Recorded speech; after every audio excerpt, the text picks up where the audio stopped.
and it's all I see. I got my team and it's all I need. I see them hating and it's fine by me. Fine by me. See them hating and it's fine by me. Fine by me. I see them hating and it's fine by me. Got a team and it's all I see. Got my team and it's all I need. See them hating and it's fine by me. It's fine by me. Yeah, haters know I get a lot of.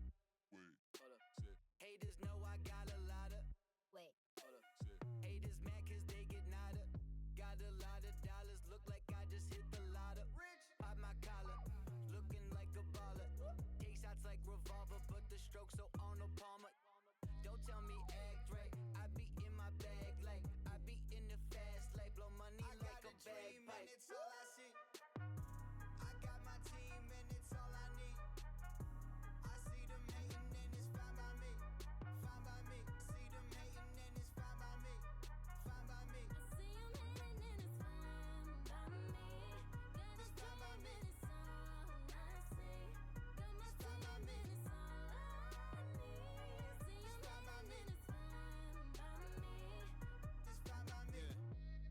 Boy, it's only buckets where I'm at, where I'm from. They don't tuck it, they just shoot. Get buckets through the gap. You be sluggish at the bat. I be Kirby Puckett. Sticking house of Moan Brown, stuck it to the mat. Magic fingers, like I'm Stephon Diggs. I don't like my coffee black, I like it Tayshaun Prince. Hold on to the balls, just like Marshawn Lynch. In the whip, you ain't like the I got a dream and it's all I see. I got my team and it's all I need. I see them hating and it's fine by me. Fine by me. See them hating and it's fine by me. Fine by me. I see them hating and it's fine by me. Got a team and it's all I see. Got my team and it's all I need. See them hating and it's fine by me. It's fine by me. I can see them hating, but it's all good. Say they hating 'cause I made it, 'cause they never thought I would.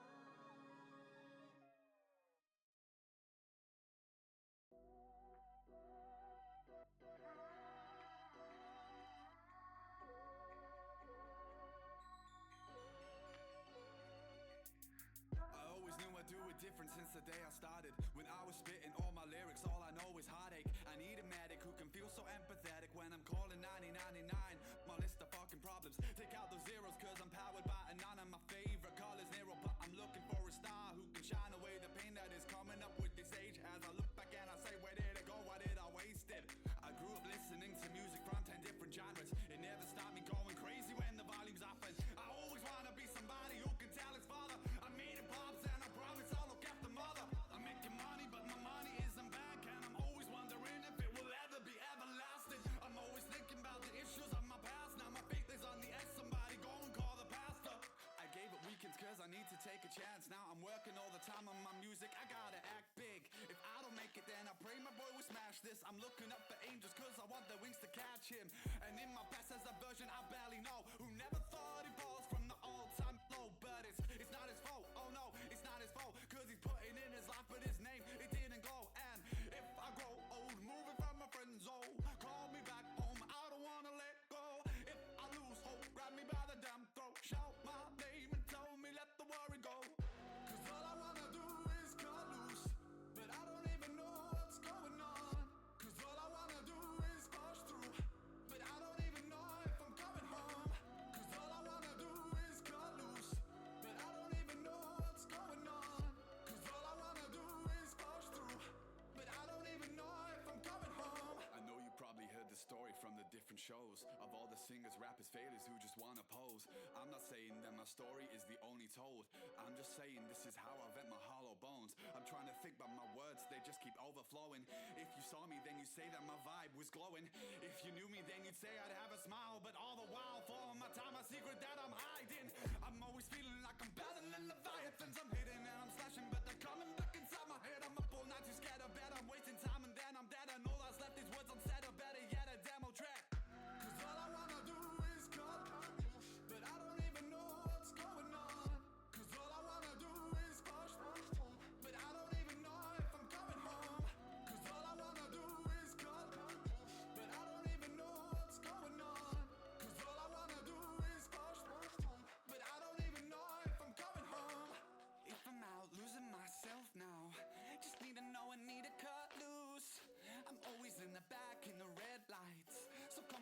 saves me falling. Cause I don't wanna burn my health now. These demons want me to cut loose. Tell me that these visions are okay. And when I'm fucking am I loving or just pushing them away? It's hard, so gotta give my body and soul in my torso. Found that this world left a hole. I gotta hope you're something that will take me and hold all the pieces falling from my struggling hope. I'm singing, DJ, can you play my song? I just wanna move and sing along. Forget all my worries and go lose my head in my favorite show. DJ, can you play my song? I just wanna move and sing along. Forget all my worries and go lose my head in my favorite show.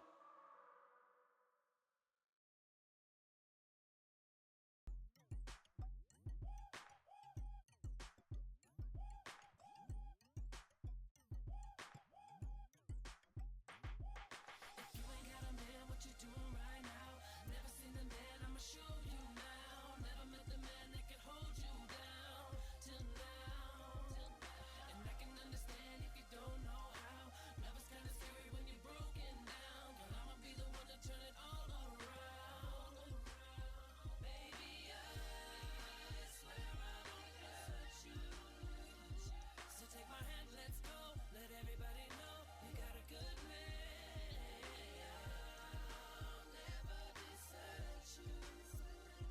I know your heart's been cold, you ain't gonna be alone. Now you got a good man. Introduce you to a good man, nice to meet me.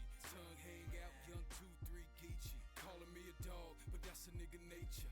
Even though it's hard for a nigga being faithful. Your heart's been sold, I can tell by the sutures. Black MJ, Fox back to the future. Sands in Jamaica, Cupid, shooter. Patrick Swayze, I see right through ya. Royalty coming to America, been paid. We can book a flight to Hawaii, get laid. Got a lot of miles on your conscience, oil change. Let me check it in for you, yeah, you need an upgrade. True carry glasses, but I ain't into playing games. Beautiful in my eyes, pink flames. Take a turn on the wheel of fortune. Spin acts everywhere. If love is priceless, who wants to be a millionaire? You ain't got a man, what you doing right now?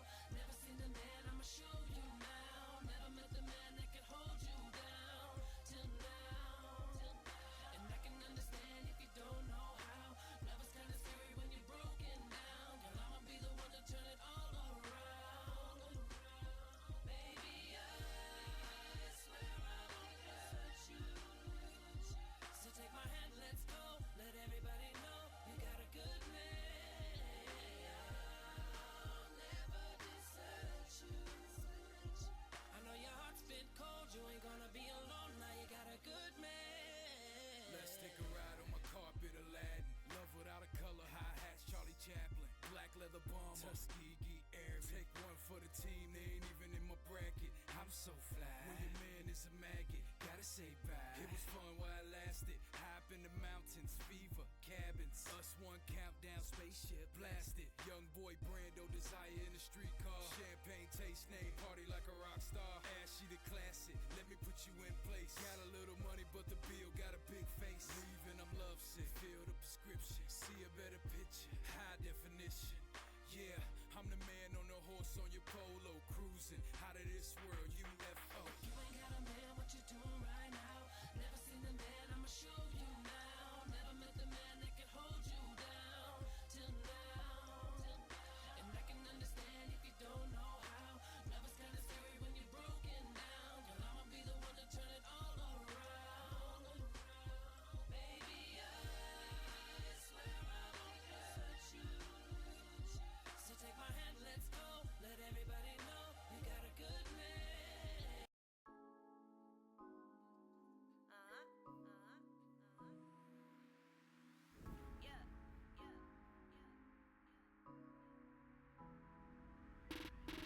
Hey, me and my ladies, we just pulled up. Got so many heads, you could think that we got a school buzz. Who us? A lot of people really thought they knew us. All the finest boys in the sessions trying to pursue us.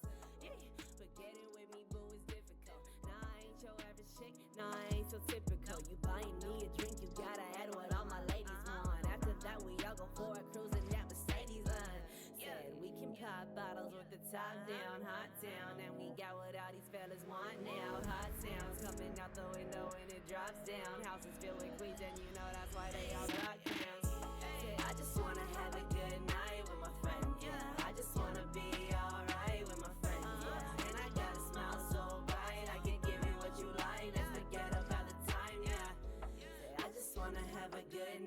with my friends, yeah. I just wanna be alright with my friends, yeah. And I got a smile so bright, I can give you what you like. Let's forget about the time, yeah.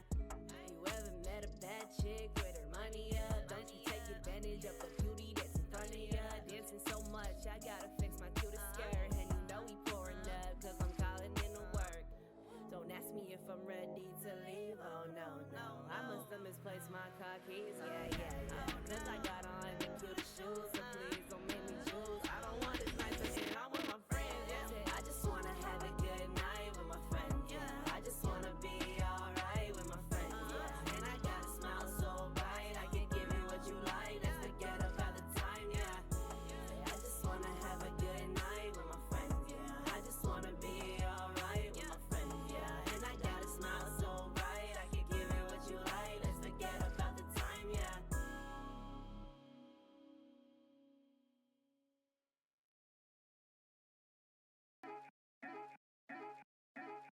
Feeling forces from higher than Mars, saying we think you should stay up here and rest with us.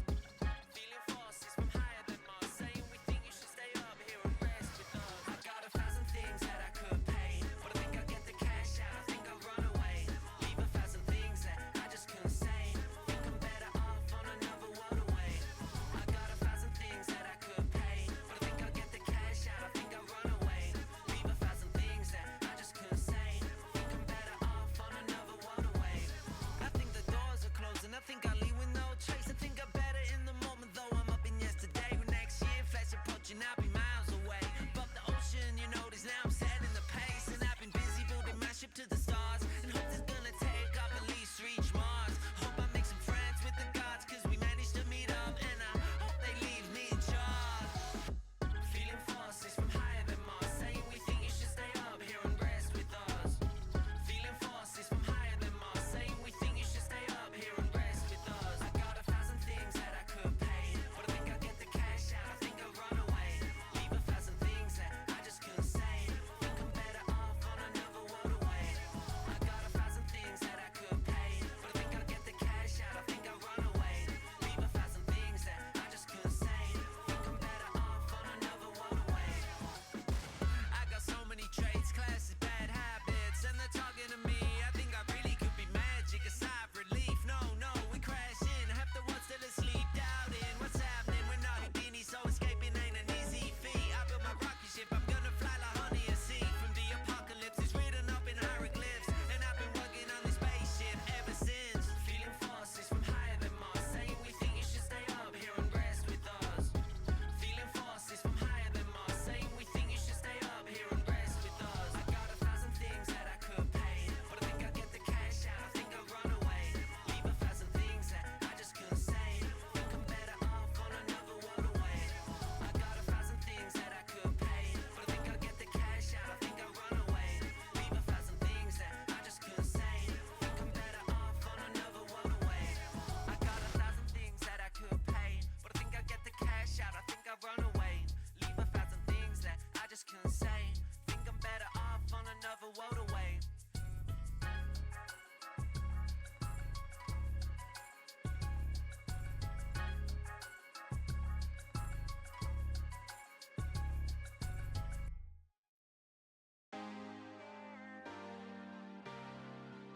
Yeah.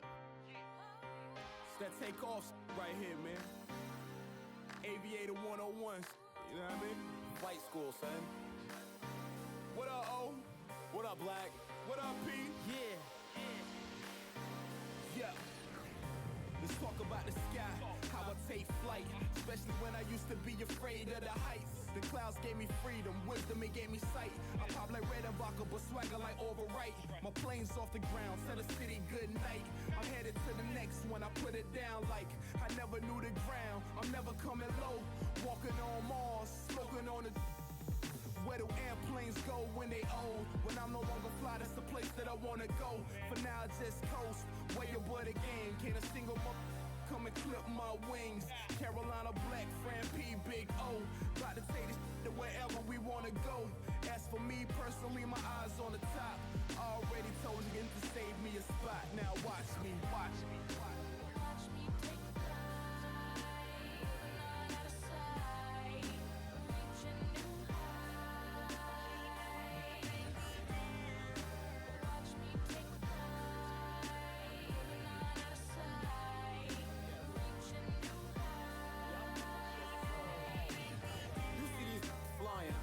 music dying. Love new ideas, learning from the past but not trying to put a label on it or put a fable on it. No moral at the end, my friend, we moving past opponents. This one ain't practice here, let's work the fractions here. One banger in this scheme could make my whole team millionaires. And it's impressive, B, but really I'm not stressing. See, enough mental weaponry to navigate a century. And yo, the clock's ticking, my team's in a position to make the world stand and listen while we shine and glisten. So morning, noon, or late night, you dealing with the hate, right? Petty jealousy of homies dying in the limelight. I sip the baddest beer, stubborn like the fattest deer, and bully on through on my way to the stratosphere. Sky's the limit, right? I'm looking down at satellites and keeping game hella tight while I'm reaching new heights. Watch me. Watch me take flight, even out of sight, reaching new heights. Watch me take flight, even out of sight, reaching new heights. Lovely day in the city and I'm coasting. I get another chance to get my soul cleansed. Catching inspiration from the scene, and it seems that hope would decipher my dreams. You see, my sixth sense is so clean, hoping that the listeners can grasp what I mean. But never worry, cause the real always tends to see my rhymes as if my voice is a can-do. Welcome to a realm where the pulse of sports thrills and the spark of technology sizzles. Join Ronald Boleware and your charismatic host, Jay, aka Jonathan Anderson. Together, they unpack the latest in sports and technology. This is Noonish Sports and Tech.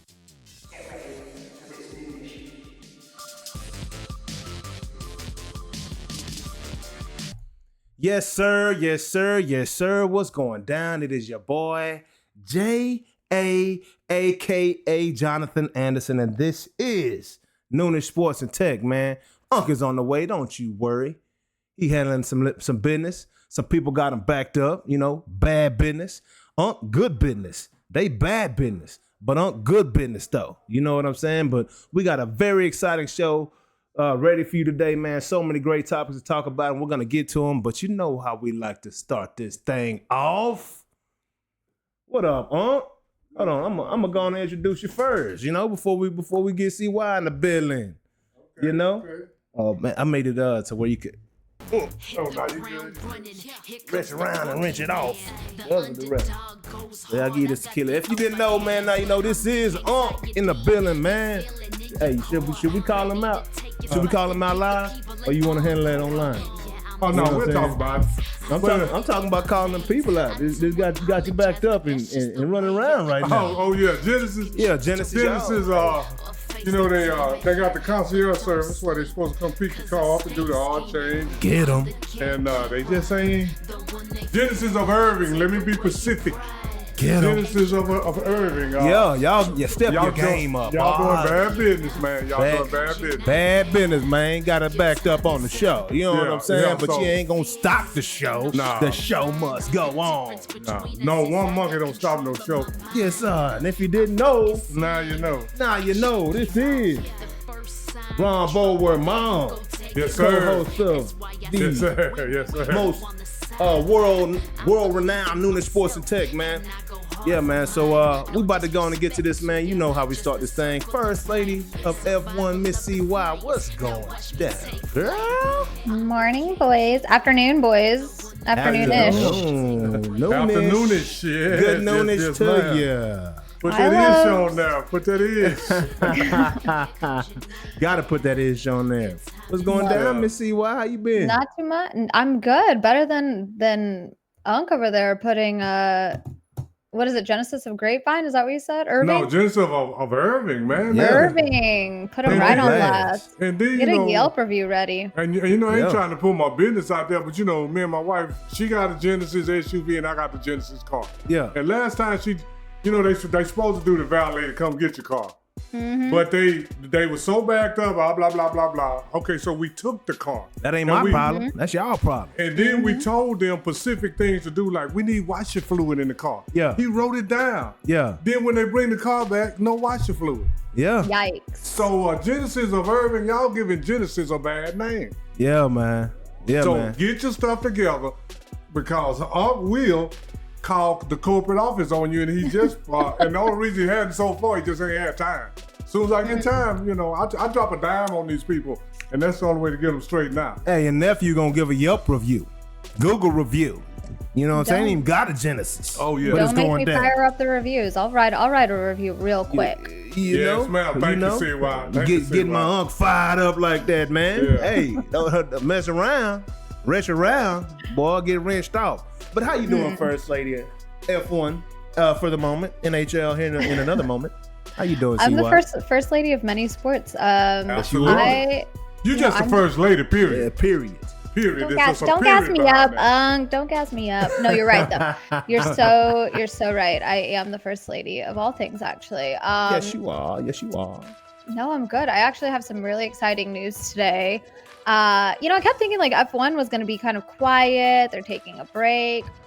Incorrect. It's been nonstop news since the last race. So should I just jump into it? Yeah, let's jump into that. I want to know the skinny. You wouldn't even tell me the skinny. I was kind of offended. I thought I was going to get first dibs, but no. No, you get same deals with everybody else. Everyone gets equal dibs, actually. Yeah. But you know me. I do. But same time. I don't know you. That's a Friday reference. I had to go and throw that out there. This is so, like, literally within the last hour of breaking news. So things are getting bananas out there. Okay, so yesterday, I don't know if you guys follow ESPN F1. They have a dedicated page for Formula One news. Okay. They put up a graphic of Liam Lawson and said he's taking Sergio Perez's seat at Red Bull. Interesting. That's an official page, right? Interesting. Yeah. But then that picture disappears and no one says anything. And I thought to myself, somebody jumped the gun or something is incorrect here. So Sergio, there had been no official announcement that Sergio Perez was going to leave Red Bull. Zero. They had not said a single word about it. Yeah. That post shows up, it disappears. But today, breaking news, literally less than 2 hours ago, Red Bull officially announces they've dropped Sergio Perez for 2025. Officially out by, he's not delivered. He's had multiple DNFs. He drug that team down. If he had consistent finishes and podium appearances, Red Bull would have definitely won that constructors championship. Clearly. Max didn't win a race for like the last, I don't know, he won one race out of the last like 8, and then he still won the driver's championship, and Checo couldn't do nothing. Checo was snoozing on, and I just feel like it was Red Bull kept arguing, and Christian Horner kept saying like, no, we're loyal to Checo. He's our guy. We're not changing things. That's our boy. But he just was not delivering, and I felt like that made Red Bull look bad. Like, if they're really serious about winning their championship, like, you got to cut him. He didn't deserve to be there. Like, he wasn't showing progress. He wasn't showing that he really, really deserved that seat. I think he's got a lot of history with the sport. He's got a super rich dad in Mexico. Who knows what's happening in Mexico? Entitlement. Thought he had a job.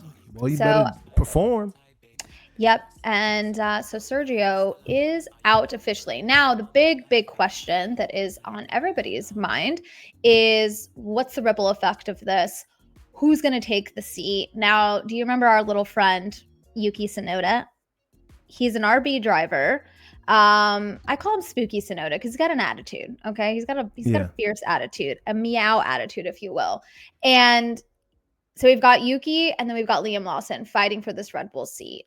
The argument is out there that Yuki is the one who really deserves it because he's been in F1 the longest. Yeah. Liam's new, but they think that he'll get that opportunity. Why? I don't know. I don't really have a preference so much. I just am glad that Red Bull's making moves, because it just was super disappointing to watch Checo literally not finish these races and have silly mistakes all throughout.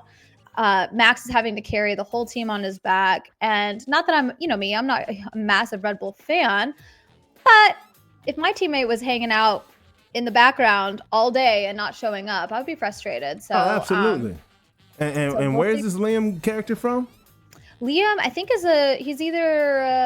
from New Zealand or Australia. And you've seen his name. He's been there for a little bit. He was kind of a backup reserve driver. He's come in, like, I think that my biggest concern is will Yuki be able to keep his seat at RB? Is Liam going to take that spot? What's going to happen? I'm not really sure. I really don't know. So we'll hopefully have an announcement today. We like Yuki. He's got the attitude. I think I want him there. Liam's still a young guy. He's hungry for it. I think he could be a good team dynamic with Max, but I think Max is always going to be the star. And we'll see what happens. So Liam, go ahead. Oh, I'm sorry. What were you saying? No, please continue. No, you please, because mine is completely off topic. So what were you about to say? No, go ahead. Well, I was going to say, I just realized that Liam Neeson, his last name is spelled like Nissan, and it tripped me all the way out when I saw that. But anyway. Liam Neeson and Liam Lawson, different, but but similar if you really think about it. No. Great name. That's my son's middle name, actually. Liam is? Yep. Or Lawson? Liam. That's Liam cute. Titus, to be exact. Really? Oh, I love that. Well, Liam, to confirm, is from New Zealand. I didn't want to mess that up. He is from New Zealand, not to be confused with Liam Neeson. But anyway, I think that we'll see what happens. Liam, you might recognize his name because he took the seat for Ricardo at AlphaTauri. When he needed a backup. So I don't know. We'll see what happens here. Yeah. Okay. So maybe next week I'll have. I was wondering where I heard that name from, but that makes a lot of sense now. Yeah. He's not brand new to the game. You've heard his name many times. So I think we talked about it last year too, or earlier this year. So we'll see. But some other fun things that were happening this last week in F1. Carlos is obviously leaving Ferrari.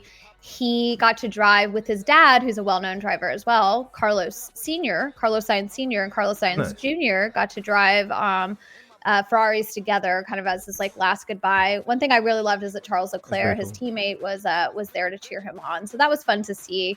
And we had another, fun family moment at the last race where Charles and his brother got to drive together. So it was just fun. It was some kind of fun little moments for them. But I had this is probably before some great moments of nepotism taking place. Just a little nepotism to end the season. But no, I thought that was kind of cool. I mean, there's a lot of nepotism in F1, as we know, with like Verstappen, PK, all that. But yeah, no, I thought it was really cool.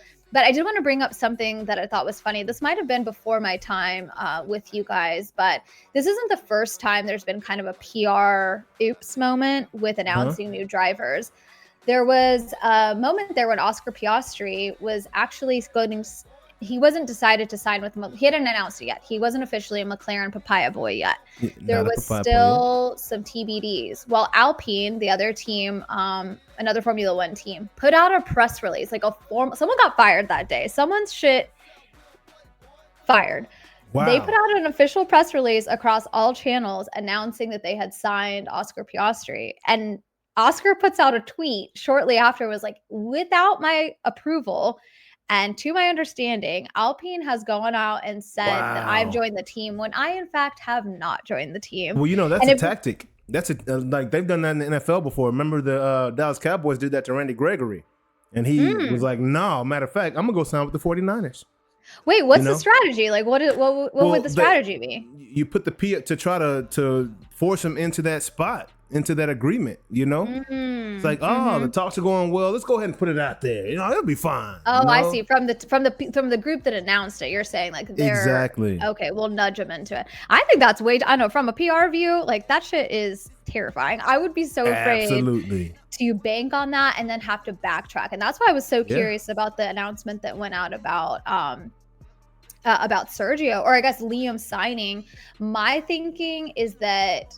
Well, there's a couple ways. I don't know. My thought is that this wasn't a team announcing. This was ESPN announcing it, which is even more questionable. I'm like, why would they do that if they didn't have at least a clue? I think they knew that for sure Sergio was gone, but I think there's still they weren't confirmed that Liam is taking the seat, which is why they took it down. Or it's just blatantly incorrect, which means maybe Yuki has a spot. I don't know. But we hope you can keep his spot. It was interesting. I did see a post on Reddit though, where Oscar had tweeted that this was done without my understanding. I've not signed anything with Alpine. It was like a big hey, hold your horses moment. And a fan printed it out at a race and had Oscar sign it. I thought that'd be kind of fun to have a tweet where it was stirring up some drama. But I love that they brought it to Oscar to have it signed. So I don't know. We'll see what happens. Sergio released a thank you letter to the Red Bull team, just like literally 30 minutes ago, thanking them and wishing them the best of luck. So who knows where he ends up? He might be done. We might have seen the last of Sergio. Hey, him and Ricardo, they might start their own league. You know, they need to go figure something out. You know, because hey, he can come do some more Red Bull runs. You know, there he you did pretty go. good that day. Nobody else was on the track though. You can't lose. When you're the only one on the track, you really can't lose. No, I think that's a great idea. Actually, there was this video going around on TikTok where this fan ran into Ricardo in New York. Ricardo has this really cool merch line called Ashante, and it's like clothes, and they've all kind of really cool stuff. He did a pop-up in New York City, unrelated to F1 or race. It's just something he's done. And a fan walks up to him and says, hey, so no caddy next year, or no, you know, like you're not going to be joining Cadillac GM. And Ricardo laughs and then says, no, man, I'm done. Like, that's it. And so fans were taking that as like a really true, like, he's absolutely done with the sport. Because there was buzz that because Danny's so big in the US that maybe he would be the be part of this American built team with Cadillac GM. And but he like very clearly, well, I don't know, maybe that's just a tactic, but he was like, no, man, I'm out of here. I'm done. Thank you. I'm finished with it. So I'm bummed, but you know, I don't know. We'll see what happens. Wow. I mean, that's some good tea right there, man. You know, in season, off season is always the best time, you know, but you know, gotta keep the company, the league's relevant. So it's all kinds of mess going on in F1. When does the league start back up? Like February? Yeah, they get back into cars early part of the year. We'll start seeing them on track in February, and then I think we'll have our first race in March. That's awesome. Hey, well, you know, it'll be 2025, and before you know it, F1 will be kicking right back off, and the first lady F1 gonna have a full load of work over here on Noonish, you know. I'll be back with my correspondence and F1 news. But yeah, so let's jump into hockey, shall we? We've got some fun things. You know, it's a really interesting part of the season. Now, the start season is also pretty long. They play well into like the spring. It'll be especially if they make it into playoffs, into the postseason stuff. Sure. All of these sports have extended their season. Basketball used to be over at the end of May or early June. Yeah. You know, but it's not anymore. All these sports now go about 9 months. Oh, that money. Yeah. All of these sports go about 9 months, including the NFL. You know, you start training camp in June, and you don't get the Super Bowl till mid-January. Yeah. So all of these sports are going. They trying to catch up with baseball. 9 months, yeah. They trying to catch up with baseball. Oh, yeah. You know how we get down. You know. But anyway, I didn't mean to interrupt, but all these sports are going long seasons now. I hear that. I hear that, but then it's so interesting to see the things that like baseball's speeding up the game with the pitch clock, right? So like, okay, we want longer seasons. We want faster games. Fans are over, you know, the 5-hour day game on a Sunday, you know. Yep. So that's a really good point. That's an excellent point, because the seasons are getting longer, more money, the fans, but like the players are over that. You know, like I'm in center field, like, bruh, throw strikes. I'm out here baking, dog. You serious right now, bruh? I used to talk smack to my pitcher. Throw strikes, bro. What's going down? You know, like that's fair. I mean, I cannot even imagine. You know, I was joking. I worked 5 events in a couple of days. I'm like, I can't imagine playing 5 games in a week, or playing. I don't know, baseball. even in a game. Like when these drivers do these back to back. I mean, they were like Vegas one day, Abu Dhabi. You know, like going Qatar. Like they were back to back. Like I can't even imagine doing that. Like how hard that is on your body. After the race, before the race, sleep. What is sleep? Who is she? Exactly. Like, how are you resting between all of the promo stuff you have to do? Like, I think about that for every sport. F1 just is different. F1's built different just logistically. Like, you guys should check out, maybe one day I'll dive into this, like just the sheer logistics of getting these cars and teams from one place to another across the globe and keeping the stuff safe. Like, can you imagine if you show up and you don't have a front wing? The logistics are insane, I'm sure. Yeah. I mean, honestly, that's one thing that got me into the sport was, yes, I loved following the drivers, but the business of F1 and like the sheer logistics are like unlike anything, you know, people have especially when they have like back-to-back races like in completely different countries, and they're in a different country every race. You know? Exactly. So, like, I can't. You think when they come to the U.S., they may as well knock out Miami, Vegas, and Austin at the same time, but that's not how it goes at all. It's nuts. It's absolutely nuts. But it is a long season. The Stars, though, are doing quite well. We've got some recent good wins. I will say happy birthday to our good friend Jake Ottinger, the goalie. He is a fan. It's my number one friend, my boy, Jake Ottinger. What up, Jake? Happy birthday, Jake Ottinger. Hey. They call him Otter. Yeah, shoot some money out of my head. I can't see it on my screen, but please shoot some. We got you. I got you. Yeah, that's some birthday bucks for you, Jake Ottinger. You got that paper, Give man. you a little NIL. Give you a little NIL. Name, image, and likeness. Happy birthday. Unc's going to get you a Genesis for your birthday. No, Unc ain't going to do all that. Yeah. Unc got to pay for his wife Genesis. That's false advertisement right Oh, there. sorry. What's going down? Sorry, the Genesis of Irving will be sending Jake Ottinger a new Genesis for all the trouble. Yeah. But take care of Unc first, though. Take care of Unc first, then get Jake his car. But no, Stars are on a good run. I did want to call out. I mean, I've mentioned him before, but Matt Duchene is one of my favorite players to follow. I wanted to call out some highlights for him for this season so far. He is leading the team in goals, points, assists. Nice. That's my guy.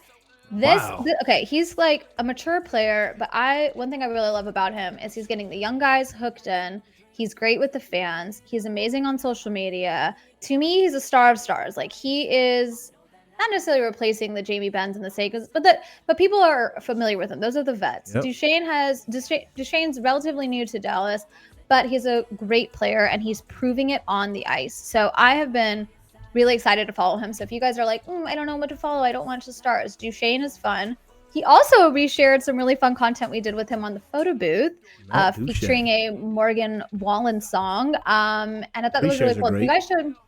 You guys should follow him on Instagram. He's fun. His kids play hockey, so he's been fun to like. He posts like his son's first celebration on the ice after scoring a goal, and he did like a move like Duchene always does, and I thought that was really cute. But no, he's a really fun player to follow. While Sagan's out recovering from his hip surgery, we wish him well. Jamie Benn's still on the ice. I still love to follow him. Another fun social moment you guys should check out is they mic'd up Jamie Benn on the ice. And I just love Jamie Benn. I got a picture with Jamie Benn from back in the day. That's cute. I love that. That's the redhead dude, right? Nope, but that's okay. Is it another Ben? Oh, Jordy, his brother. Yeah. He has a brother who has. I was like, wait, no, that's not redhead. No, you're so right. Jordy retired from playing, but I think he is like a coach now with the Stars. He's either doing some like athlete development or something with player development with them. Yeah, you're right. Jordy Benn. I almost forgot about him. Jordy Benn. My bad. It's okay. Similar but different. Just like Matthew Stafford and Max Verstappen. Yeah. Just like Matthew Stafford and Max Verstappen. Hey, you know what I meant to say, man. You know what I'm trying to say. I'm trying to stick one in on there. No, it's here's my thing, it's my favorite because it really, until you said it like that, I was like, oh, it does sound the same. It does. I need to enunciate. Yeah. It sounds like Liam Lawson and Liam Neeson. Yeah. Matthew Stafford and Max Verstappen. It does sound similar. Yeah. So you were onto something there. But hey, Unc constantly putting us on game. It's like, wow, I never thought about that. I never thought about that. But no, Unc really does. Unc, you teach me a lot of great things. So thank you for that. Hey, you teach us a lot of great things too, and thank you for that. Yes, that's why you are the first lady. Well, I love y'all, and I hope I taught someone something new today. Yes. And always. A shout out to all of my friends who are tuning in to watch. I am excited to have new Noonish fans, but also to make new friends on this show. So thanks to all the people who reach out to after the show and have good comments and stuff on YouTube. So thank you guys. I love when you agree, but also I'm happy to disagree too. Absolutely. No, we are we can always, we can disagree and still love each other. Yeah, man. Exactly. Absolutely. Because that makes for a good conversation. Because our disagreements is only on our opinion, not the facts. Absolutely. You can't disagree with the facts, but you can disagree with my opinion. All day long. And we value your opinion to the highest. First lady F1 and NHL. Thank you so much. That's Yeah, why you I got mean, the top spot. that's why I got the top spot, and because I've Yep. got to jump to meetings. But no, I agree. We can agree. We can disagree. Some might agree that sugar-free ketchup is the best. I just I agree with that. It does taste a lot better than regular ketchup. Are we right? Is Whataburger ketchup sugar free? Because I think that's the I best. actually have no Personally. idea. I'm just I saying. have Hey, I'm gonna say it like this: idea. a fast food restaurant has probably got lots of sugar to get you addicted to come back. Hey, That's Goo what's Punch. all- Hey, Goo Punch said you were great competition. He said you were good competition in the fantasy league. She was the champion last year, bro. Oh, So absolutely. last year. the champions didn't make it, but we're gonna get to the fantasy here in just a second, though. Goo. Hey, All man, right, it was Goo. a great league, great league, a lot of fun. It's still going down, but nah, First Lady, you've been excellent. I know Thank you you, got to guys. jump. Thank do. you I so appreciate much. you. Love y'all. Talk to you soon. Yes, ma'am. Love you. Yes, Be ma'am. good. Love you too. All See you right, next peace. And that is the First Lady of F1. So y'all know what time it is. And ice hockey. And NHL. You know what's NHL. going down. But yeah, y'all know what time it is now. The people came for the First Lady of F1. We are just the residue. You know what I'm saying? But hey, hopefully we can keep this thing up to par. But we about to jump into these subjects. Let's get it. What's going down, Unc? Let's go on and get this thing. So Yeah, first let's and get foremost, it going. Let's get it popping. before we get into these topics, man, there's one that we want to bring up, man, that is very important, and we got to get this out here, man. We got Moss, man. Randy Moss, shout out to you, man. I was watching on IG Live when you were doing your announcement about your liver cancer and getting past that, bro.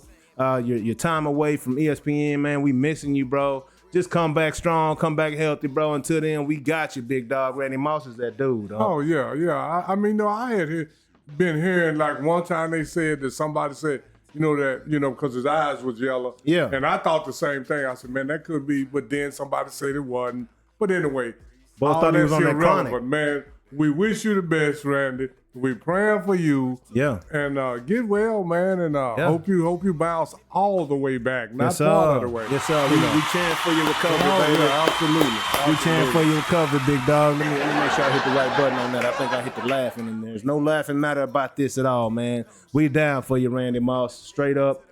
Man, all the love, bro. You We took it got like a you, soldier, man. big Yeah. dog. We got you, Mouse. We got you, big dog. First topic, man. I don't know if y'all had a chance to get and watch Miss Zay Green this past Sunday when she played Murray State. But as we mentioned, she was on the show last week, talking about her journey and what's going down in Alabama right now as they are currently sitting at, she say 10-1, I say 9-1. ESPN say 9-1, so I'm gonna say 9-1. But she say 10-1, so I say 10-1 too. But Zay went off on Sunday, huh? Did you see her game? Yeah. Yeah, man. Hey, we I didn't asked see her. the whole game. I caught parts of it. Yeah, But hey. I saw enough to see her putting some work in. Yeah, she put that she work got in. 20. Yeah. 4? It was 20 points, 5 boards, and 4 rebounds, man. We're gonna have this Zay Green watch 4 going down. assists. I'm sorry, 4 assists. Yeah. We're gonna have this Zay Green watch going down And all I think she season had a couple long. steals to go with that too. I Yeah, think she had 2 blocks. Yeah, 2 blocks and Yeah, a couple so- steals. So she's what they call a stat stuffer. A stat stuffer, Every man. stat, she got something in there. And they won by 30. I Yeah, believe it was yeah. like 85 to 55, 84 to 54, something like that. Something like that. But yeah, man, shout out Zay Green, doing your thing, man. She's got another game coming up, and we will keep you guys posted. Y'all check us out on Noonish, man. I'll make sure you guys know when she's playing and where you can find her. I got apps and things, and YouTube TV is a pretty awesome resource. But anyway, yeah, congrats, Zay. Hey, we challenged her last week. I said, hey, Zay, you gonna average 20 for the season or what? And she went out there and got that 20 on Sunday. So, hey, Absolutely, yeah. she made me proud. That's what I'm talking about, man. But this is the thing that she said she's concentrating on. What's that? Not getting 20. What she say? She's Winning. Winning. And that's all that matters. So, Hey, cause when you win, just clap for that one too, man. Way to go, Zay. Keep up the good work out there. Hey, you see they retired Caitlin Clark's jersey at Iowa today? No, I Are didn't they see planning that. on doing it? Yeah, I think that's pretty dope. Yeah, that's pretty cool. And also, shout out Caitlin Clark, for winning the Time Magazine Athlete of the Year. I think it was well deserved. How could she not be? All the scrutiny, everything going on around her last year is still going out performing, not making the Olympic team. I was befuddled. You know what I'm saying? But doing what she did, man, I was okay with that. Time athlete of the year. Shout out to you, Caitlin Clark. Well, freaking deserved, man. Oh, absolutely. Yeah, man. But next up, y'all know what time it is. We got to get to that NCAA football. I don't know why this is controversy at all. Travis Hunter is the 2024 Heisman winner, man. What you thought this was? Who said it was controversial? Man, there's people out there saying, oh, Ashton Jeanty was robbed. Boy, please. No. I'll say this. This is just my opinion, like we said a while ago. Yeah. You can disagree with it. Yeah. But I'll say this. Ashton Jeanty wasn't robbed. No. But if Ashton Jeanty would have got it, Travis wouldn't have been robbed either. Yeah, they were both deserving, but somebody got to get it. For sure deserving of it. Somebody, you know what I'm saying? Yeah, somebody got to get it. And holy cow, shout out to Anthony Marquez, man. And let me tell you this, I did know this, and when I heard this, I had every intention of going and putting $100 down, and I forgot to when I got to the crib because I was on the way to Kroger to get some sushi. When I heard on the radio, they said Travis Hunter's odds of winning a Heisman Trophy are 6,000 to 1. If I'd have put $100 down, wait a minute, the odds against him was 6,000? No, the odds. This is during the season. Oh, during the season, his odds of winning the Heisman Trophy were 6,000 to 1. So if you would have put 1, you would have won 6,000. 6 million. Yes. If he put 100, that's 6 million.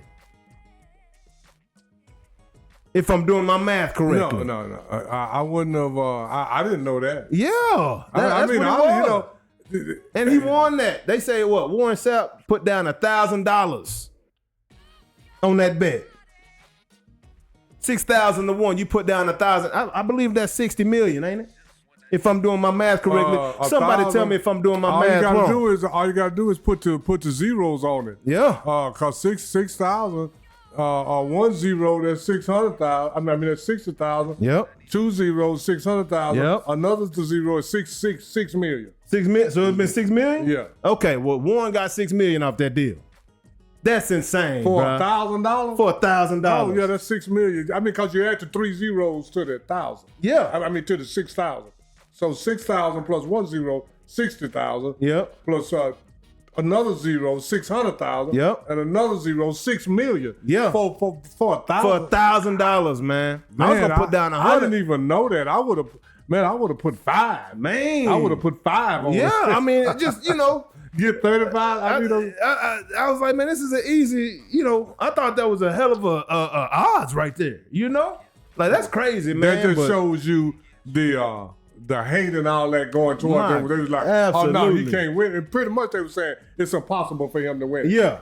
Well, pretty much when you put 6,000 to 1, yeah, and that's pretty much saying that I'm betting that it's impossible. Because if I put up 6,000 that he's not gonna win it, and you put $1 he yields, that's pretty much saying it's impossible. Ain't no chance, bro. And he beat them odds, didn't he? Yeah. Yes, sir. So shout out. He beat the crap out of them all. Shout out Travis Hunter, man. You deserved it, bro. Oh, yeah, you deserved it. I think, man, personally, I say he would have been robbed if Ashton Jeanty would have gotten it. Because we've seen, since the year 2000, we've seen like 15 running backs run for 2,000 yards. Where's Kevin Smith at? He ran for 2,500. But I think he was in the league for 2 years after that. The Heisman not awarded on what you're going to do in the NFL. Yeah. It's awarded to what you're doing right now. And I'm going to say this. Kevin Smith ran for 2,500, which is more than Ashton Jeanty. He didn't win no Heisman. I don't even think what did his team do? I don't think he was a nominee. What did his team do? He was in Central Florida or something like that. South Florida or something like that. But Ashton Jeanty team has got a chance to win they're in the 12. They do. Yeah. So they're in the Mountain West. Let's look at that Mountain West Conference. We got Colorado State, UNLV, Wyoming. I'm just saying. We're not going to do that. But but let's look at the teams he did play.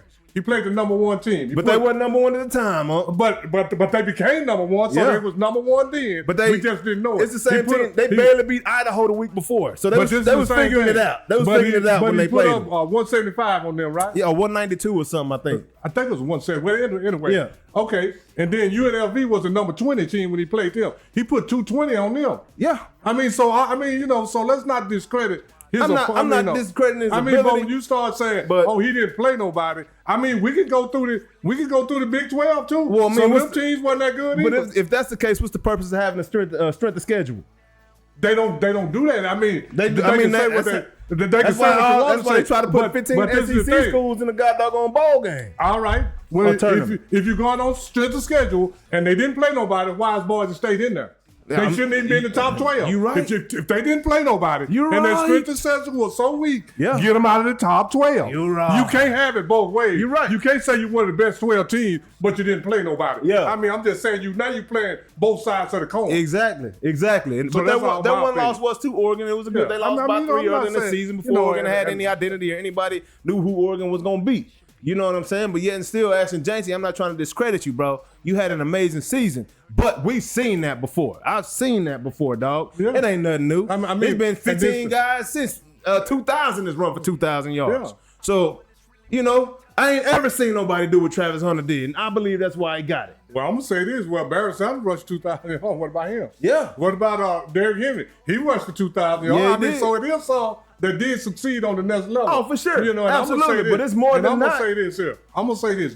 This is just me. I've seen every last one of them dudes that ran for 2,000 yards. Yeah. And the only one that impressed me like Ashton Genty was Barry Sanders. The rest of them, they didn't impress me. You weren't impressed by Derrick Henry in college? Derrick Henry was crazy. Not like Ashton Genty I wasn't. Yeah. Because this is the thing. When LaDainian Tomlinson? No. Because this is the thing when I seen Boise State play. I seen Boise State just get his dude the ball in open space. He'll get 3 guys and he still get 10, 12 yards. Oh, yeah. It's him now. It's him in open field against 3 people. And Boise State did that all year long. Watch the bowl game. Yeah. It's going to be sometime they pitch it to him. He's going to have 1 block and 3 guys out there, and he's still going to get some. I'm just saying. And this is another thing. He also led the NCAA in carries by 54, I believe. Yeah. He the only one that had over 300 carries in the NCAA. So, of course, he averaged 7 yards a carry. The boy toted the rock. I'm not trying to discredit none of that. I'm not trying to say that Hunter. But, I'm sure there's some guys. He was ranked 14th in average yards per carry. So what does that say? You know what I'm saying? If the other guys got 300 attempts, those are going to be 2,000-yard rushers hypothetically. You know what I'm saying? Yeah. From an average standpoint. So, we've seen it before. He's a great running back. But listen, since 2000, Melvin Gordon ran for 25.87. That's more. Kevin Smith ran for 25.67. That's more than Ashley Genty. Yeah. Derrick Henry up there. Andre Williams. LaDainian Tomlinson. It's several guys. Matt Forte. Larry Johnson. Donald Brown. Got doggone Damian Anderson. Who is that? Tevin Coleman. I didn't even know Tevin Coleman. He went to Falcons. I had no clue he ran for 2,000 yards, man. Christian McCaffrey ran for 2,000 yards. J.J. Arrington, Ray Rice. We've seen that before is all I'm saying. So I believe it should go to something that we ain't seen before, and that's who it went to. Shout out Travis Hunter. Congratulations. I'm not trying to discredit you, big dog. I'm not trying to discredit you either. But this is the thing. Here we go. Mm-hmm. The first time you seen it. Mm-hmm. Go get some guys older and ask them who Chuck McNarick and them was that play both sides of the ball. Well, see, y'all just seen it before. Even now, okay, I saw somebody play every down. Yeah. But it's the guys few older than me have seen it. Yeah. So just because you ain't seen it, that don't mean they've never been done before. Well, see, that's why. And this is what I keep telling people. It's about opportunity meets talent and preparation. Yeah. Travis Hunter had the talent and he prepared himself, and Deion gave him the opportunity. Yeah.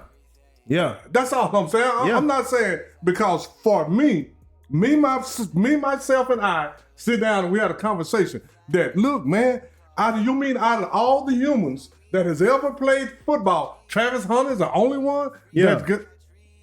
He's the only one that had the opportunity in the last 3 decades. No doubt. There's people that had the opportunity before the last three decades. Guess what? They did the same thing. They played both sides of the ball every play. So it has been done before, just not recently. We just ain't seen it. Yeah, just ain't seen it. That's all I'm saying. 2 eyeballs. So let's not act let's not say it's never been done before. Let's say we ain't seen it because it has been done before. Yep. And before the 50s, It was guys did it all the time. Yeah. I appreciate you, Goo Punch. Yeah. Hey, I see you got a what up, Sexy Scorpio? Appreciate it, man. We gonna keep it man. We 100 over appreciate here. you, man. Always, man. Yeah, Sexy Hey, keep Scorpio. tapping If you haven't hit that subscribe button, go over there, hit that subscribe hit button. that thing hit one that good like, time. then share it with somebody else. Yeah. Yes, and, But anyway. and also, that's not the only award Travis Hunter won. And that man you just named, he won that Chuck Bednarik Award. He won a Bolitnikoff Award. Exactly. He won the Paul Horning Award, AP Player of the Year, the Lot Impact Trophy, the Walter Camp Award, man. Yeah, he you know, so deserved every Travis last Hunter one went of them. off. So he deserved every last one of them. and I'll give you a rundown of the stats. In 12 games, my boy had 92 catches on offense,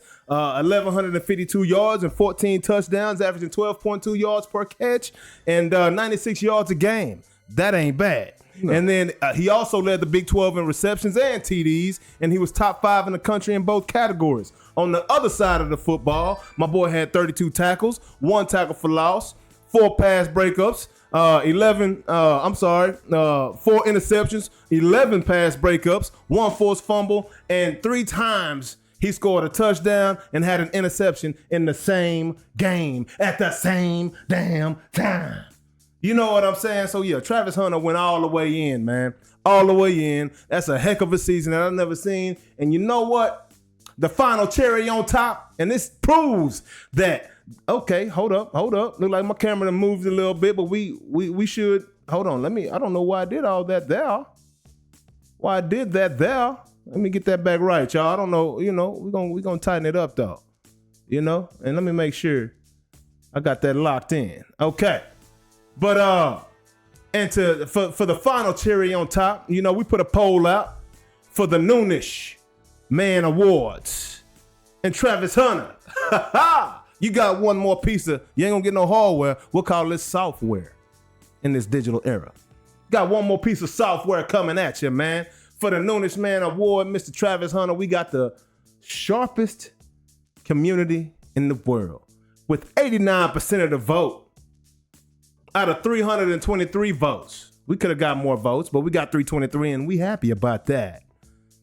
Travis Hunter wins the Noonish Man Award, so let's get at a round of applause. Hold on, I don't know if that's the round of applause button or if that's the laughter button, but I hope it's the round of applause.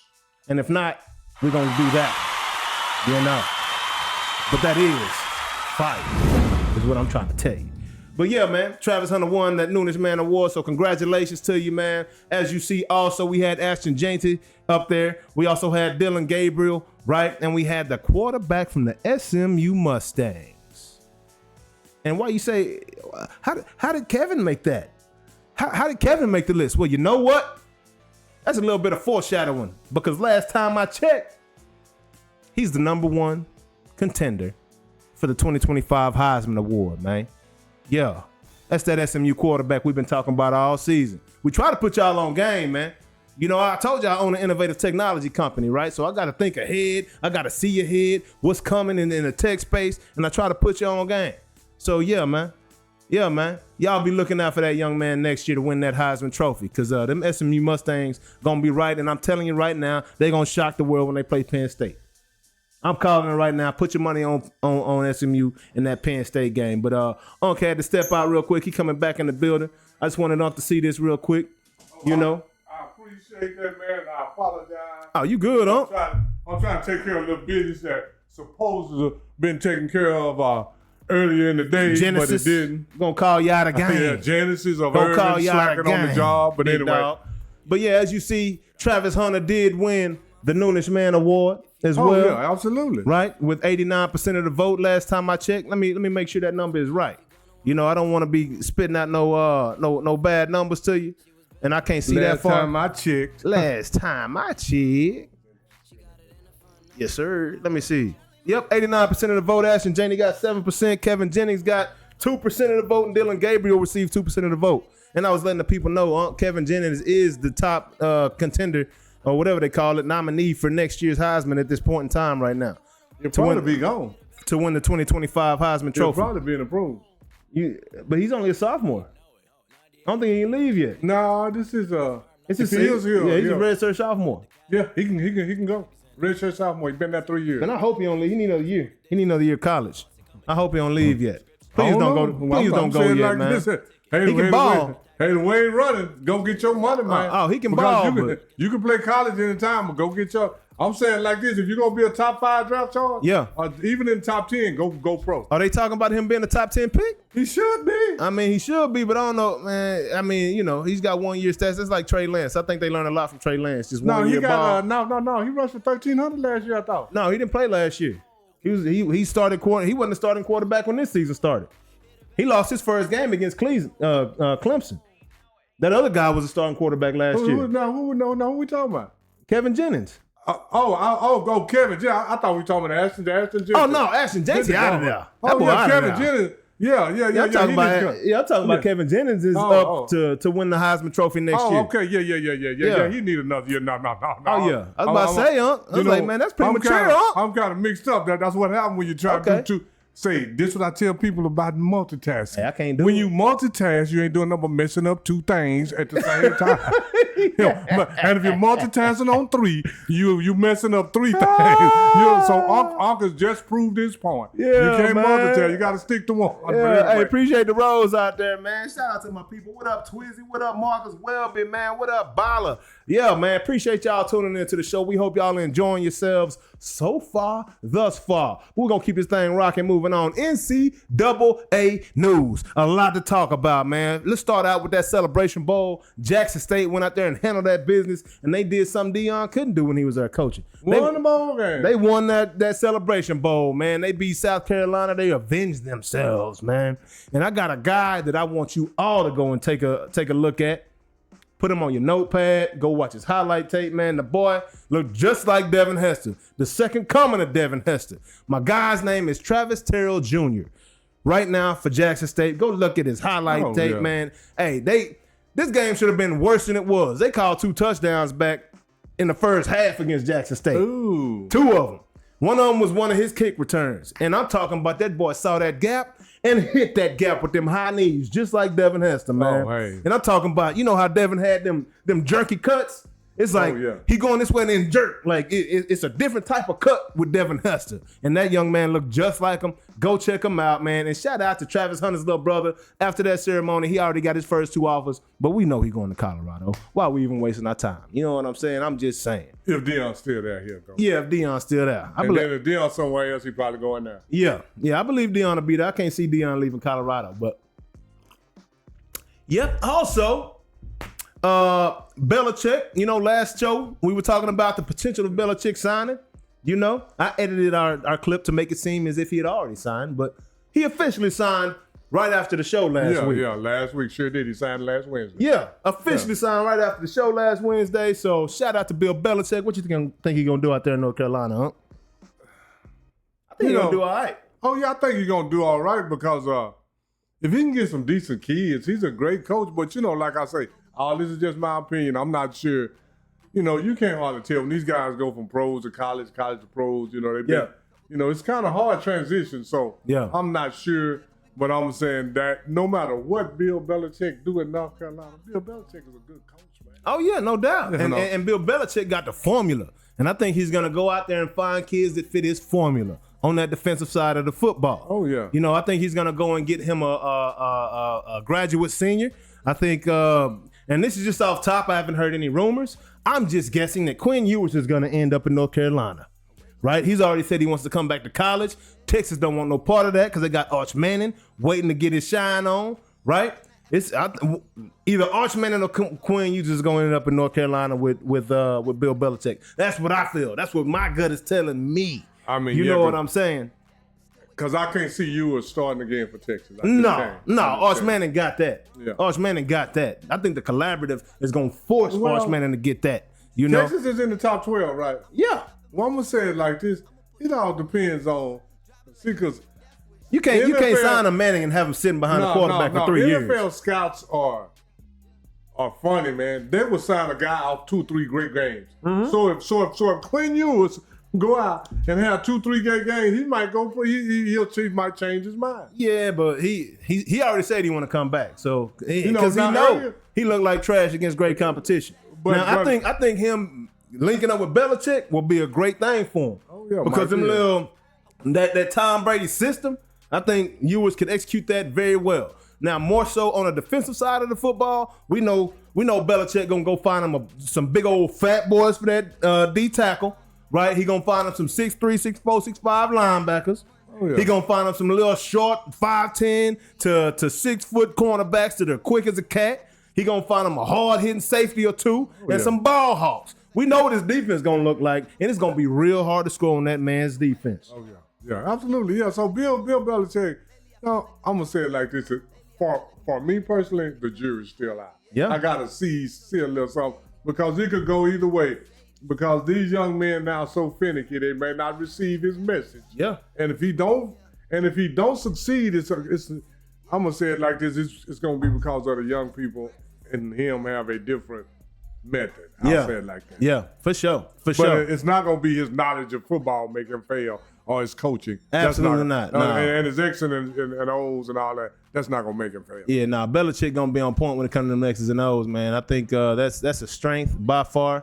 And there ain't too many coaches that can hang with him when it comes to that. As far as I'm concerned, that dude is superior when it comes to those X's and those O's, man. Straight up. And he's real good with the Billies and the Joes. And go with the X's and the O's. Yeah. He's good with them too. Absolutely. Oh yeah. And he's good with them 24-year-olds. Yeah. Oh yeah. And them C's and them V's. Yeah. He's good with the 24-year-old. So we know he's good with the C's and the V's. Yeah, Belichick got them C's and V's coming at you, dog. Yes, sir. Popping them things like Tic Tacs. Popping them like Tic Tacs, you know? But also, man, shocking news. Michael Vick is now the head coach at Norfolk State University in Virginia, in his hometown of Norfolk, Virginia. I think that is incredible. Oh, yeah. So, well, Mike should have, Norfolk to put out some great some. Really?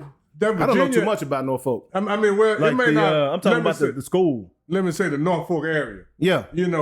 Michael Vick, Allen Iverson, Brooks, several NFL quarterbacks, and guess who they all said they was trying to be like? AI. Yeah. Michael Vick even said he was trying to be like AI. Oh yeah. So Norfolk got some great athletes in that area. So if he can tap into his hometown, oh yeah, and he should be beloved. Yeah. So, yeah. We'll see what they do with it. I don't know too much about the university, but I want to go on and give Michael Vick some NIL. Hope that collaborative can come together. And let's give him a round of applause. I got to check my buttons real quick and make sure this is a round of applause and not laugh at what I'm doing right here. But yeah, man, that's very awesome. And then also, as far as that transfer portal, there were some, pretty shocking developments this week. Ryan Williams, the young 17-year-old stud out of Alabama, has entered the transfer portal. The wide receiver. Yeah. Did he caught a lot of balls last year? Absolutely. Stud. Do you know what the transfer portal is all about now? Getting that paper. Yeah. That paper chase. I wouldn't be surprised if he ended up in Oregon or Colorado. Because this is the deal, Phil Knight said whatever it takes. Absolutely. Phil Knight ain't got no filth on his money. Absolutely. So, if I'm making $200,000 over here in Alabama, say, man, I'm finna go get $1.5 million. Give me the money. Yeah, it's all about the money. Give me that money. Now these boys turn to professional athletes. Hey. And do you know what? They actually got more leverage. Yeah, absolutely. Because you can go in there and say, okay, you gave me $150,000.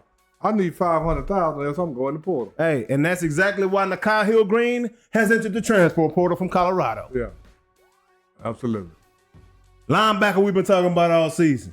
He's going to the portal because he want more money. Want more money. Matter of fact, one of Colorado's staff members has left the school and recruited Nakai Hill-Green from him. He said that the man is a professional recruiter. You know what that means to me? He got that paper straight. Oh, yeah. Now, if you're a professional recruiter, you go in there and say, how much they offer you? Absolutely. They offer you this. Hey, I got them by $150,000. Hey, that's a job description. Yeah, absolutely. People recruit every day. Yeah. You know what I'm saying? Yeah. And they know they what they do on that, they get the money that the talent wants. And then they go back to the organization and figure out if they can make that happen. And if they agree to it, we got a deal. That's what's up with Nakai Hill-Green right there. Nakai Hill-Green, come to find out another great thing about Travis Hunter.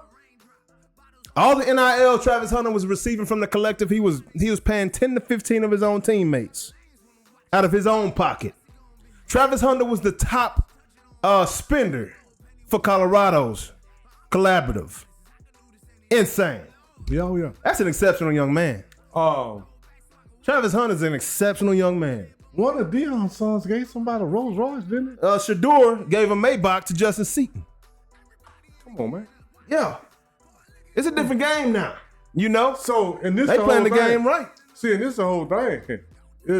You may get a little bit more money to go over here, but then you can just say, man, I give you a Maybach still with my daddy. Yeah, I need that.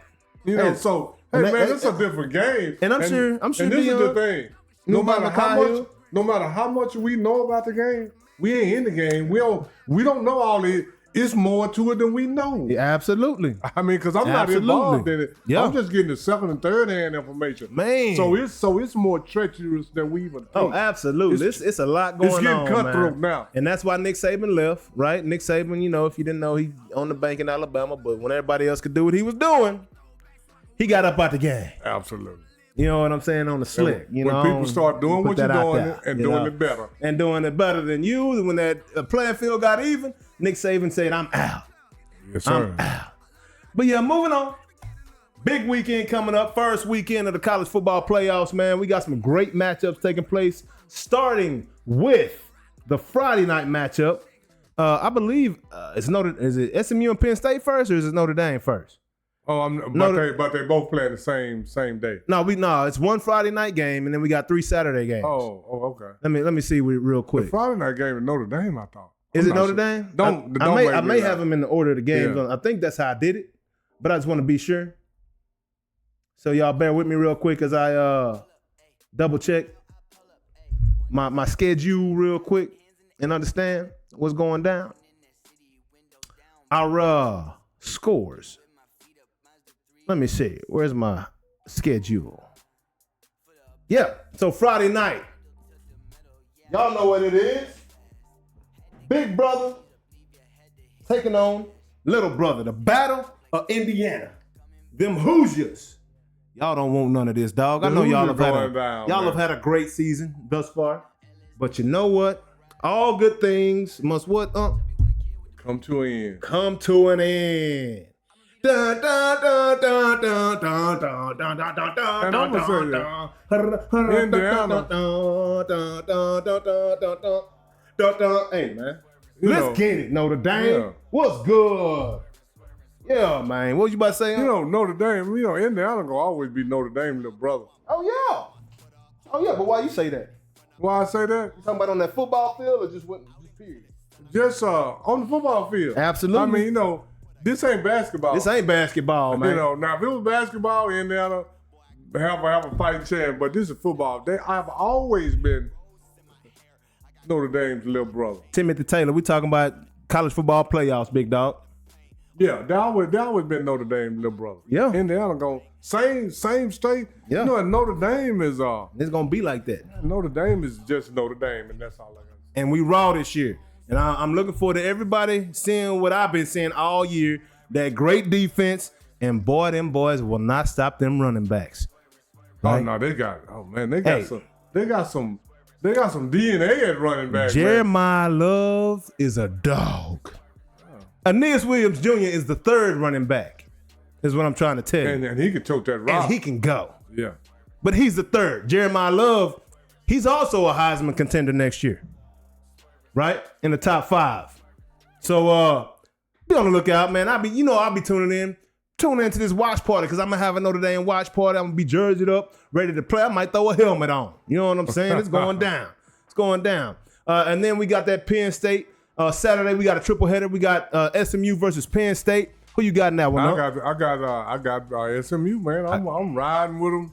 I'm riding all the way down with SMU until somebody proves something different. I agree with you 100%. And I think SMU learned a little something in that Clemson game. Oh yeah, man. That was their first big time game in a long time. And they didn't play bad. Them referees, they're playing to get them referees. And it's a good chance they're gonna be playing against some referees in Penn State. Because I tell you what, NCAA don't want to see SMU come back and get no wins like that after the death penalty and being held down for so long. But I'm gonna tell and you as soon as NIL crack back up, SMU's numbers go right back to the top. They don't want to see that. No, they don't want to see it, but sometimes you see a lot of things you don't want to. Hey, it's going to happen. sometimes you have to. Hey. And now if SMU beat them boys down, they're going to have to see SMU. Just like Clemson couldn't stop them boys. The referees stopped SMU. Now let's get that straight, okay? Yeah, right? Because when SMU SMU was 3 and out, them yellow flags kept popping up out of nowhere. You know what I'm saying? Them touchdowns was called back. So, you know, ain't nobody stopped SMU but SMU this year. Yeah, absolutely. Okay. So we could just say it like that. Ain't nobody stopped SMU but SMU. That's it, man. So looking forward to that game. Put your money on SMU if you know what's best for you. Matter of fact, y'all see the QR code right here. Joan, jump over there, hit that QR code, scan that bad boy. Bet with us on BetUS, man. It's only been 2 weeks that we missed this week, man. We've been solid all week, all year long. All year long on these picks, man. So put your money where your mouth is like we are. All right. So then we got Clemson taking on Texas. Who you got in that one? I got UT. I got UT all day in that one too. All day. Clemson ain't look worth a dang. They shouldn't even be here right now, but I'm glad they are because I'd rather see them than Alabama. Yeah, absolutely. I would too. So Alabama didn't deserve it. I think Texas going to get them. Yeah, I do as well. And in that last game, we got Tennessee taking on Ohio State. Who you got in that one? No? I got Tennessee. Ooh, oh yeah? Yeah. I got Tennessee. Yeah, I got Tennessee. So, man, I'm going to tell you like this. The Big Ten has let me down too many times in big bowl game. I'm just telling you, going all the way back. Go all the way back. Yeah. That Big Ten just don't do good in big-time bowl game. Hey. They don't overall. And Ohio State, I mean, you know, they don't beat up on a lot of people.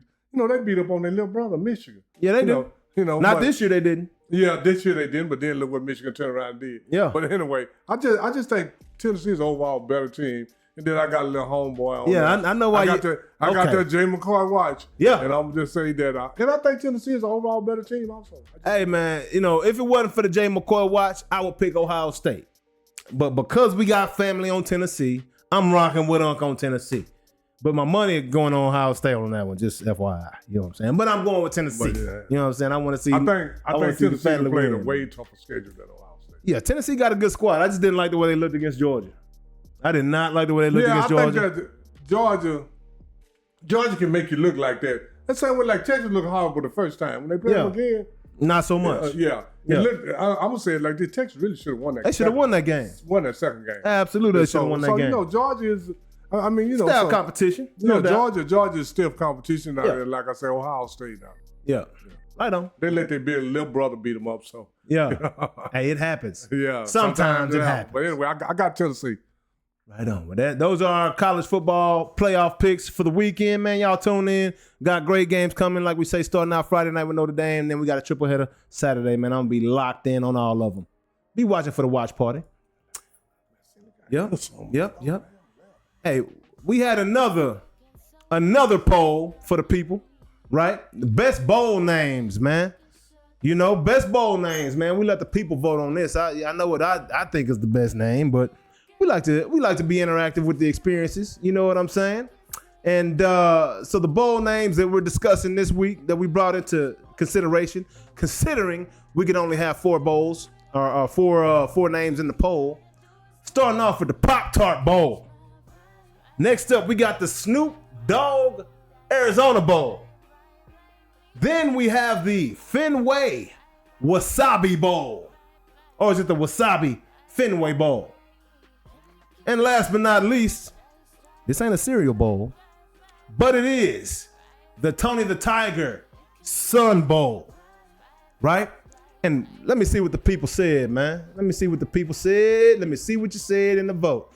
Last time I checked, we had a dead heat tie between the Tony the Tiger Bowl and the Snoop Dogg Arizona Bowl.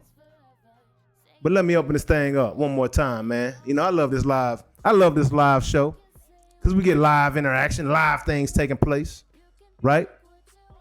Let me see. Y'all finna kid. What you talking about, dog? What are you talking about? See, all right. See, this is my thing. Jameson James, I block you. Okay? So if you in here on our show on TikTok, YouTube, or whatever, I don't give you no warning. This is a tolerance-free zone for ignorance. We don't allow ignorant folks in the building. You feel me? We don't let that happen. We don't want anybody messing up our experience or mess up anything for anybody in the room. So you coming here talking out the side of your neck. You can talk your ish now. We want you to talk your ish. But you coming here saying something crazy, right? That just is not appropriate, bro. You getting blocked faster than you can blink, bro. I ain't got nothing to say to you, bro. I don't interact with people like that in life. So why I'm gonna let you do it on this show? You feel me? I hope y'all can appreciate that. We respect the show. We respect everybody, but you coming here saying something ignorant, bro. You're booted. And I'm happy about it. I told you, I enjoy it just like I like giving the Chinese food people place when I order to go, no tip. I walk right up in there with a smile on my face. I take my food, ask for sriracha, and you get no tip up out of me, big dog. And that's just how it go down. And I'm cool with it. It is what it is, huh? So please. Somebody said something stupid. Yeah, for your sake and mine and everybody else's, don't say nothing dumb. Because, you know, we don't feel bad about it. We actually thrive in those instances and enjoy it. So, and to edge out the win in the Battle of the Name vote, the Snoop Dogg Arizona Bowl wins the poll. Is that the real name? That is absolutely the name of the bowl. Man, it's a Pop-Tart Bowl. Miami got to play in the Pop-Tart Bowl for that great season they had this year. I'd be pissed off. I wouldn't even play. Ain't no way in hell you got me playing in the Pop-Tart Bowl, man. Come on, man. Depends on how much money they pay your school. Oh, the school's gonna play. I'm talking about as an individual. You ain't gonna catch my name on that field. Playing on no Pop-Tart Bowl. I ain't been a Pop-Tart my whole life, and I ain't playing with them today. That's all I got to say. That's all I got to say about that. So, hey, what they say? All money ain't good money. Yeah, I mean, you know what I'm saying? The bowl Pop-Tarts game, are good, but I'm saying, not for bowl names. With the way they changing these names and putting money in, it may be the Barbie doll bowl. Yeah. Hey, shout out. Paying your school $25 million. Guess what? Y'all gotta. Hey man, I'm the Barbie and Ken Bowl. Say man, I'm the MVP of the Barbie and Ken. I mean, I'm just saying the money comes from all kinds of strange places. Yeah, you're right, man. You're right. But I would not be participating in that one. But keep this thing rolling, man. Keep this thing. Bowl. Nah, y'all gotta name something else. Can't put me in the Pop-Tart Bowl, dog. Whatever you say, man. You can't put me in that Pop-Tart Bowl, big dog. That's all I'm trying to tell you, man. All I'm trying to tell you.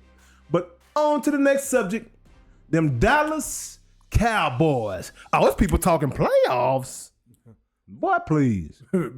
Please don't do it. Hey. But they almost made me say the N-word, please. You know what I'm saying? They almost made me say N-word, please. Hey, and if you talking playoffs, you ain't a real Cowboys fan. Man, please. Because we talk about ring teams around here. We don't talk about no playoffs around here. We ain't talking about trying to get no wild card. Playoffs? If you win the rest of your games and everybody else lose the rest of their games. Playoffs? You talking about we can't even win a game. A pathetic situation. If the Dallas Cowboys make the playoffs, it is pathetic situation. Don't watch. Because they're going to get beat like a drum. A drum. I mean, and what's the point? You know what I'm saying? How ignorant can you be? Everybody know we suck. Everybody know we ain't doing. We need to be playing for the draft right now. And they're not even going to get beat like a bass drum. You know that big bass drum?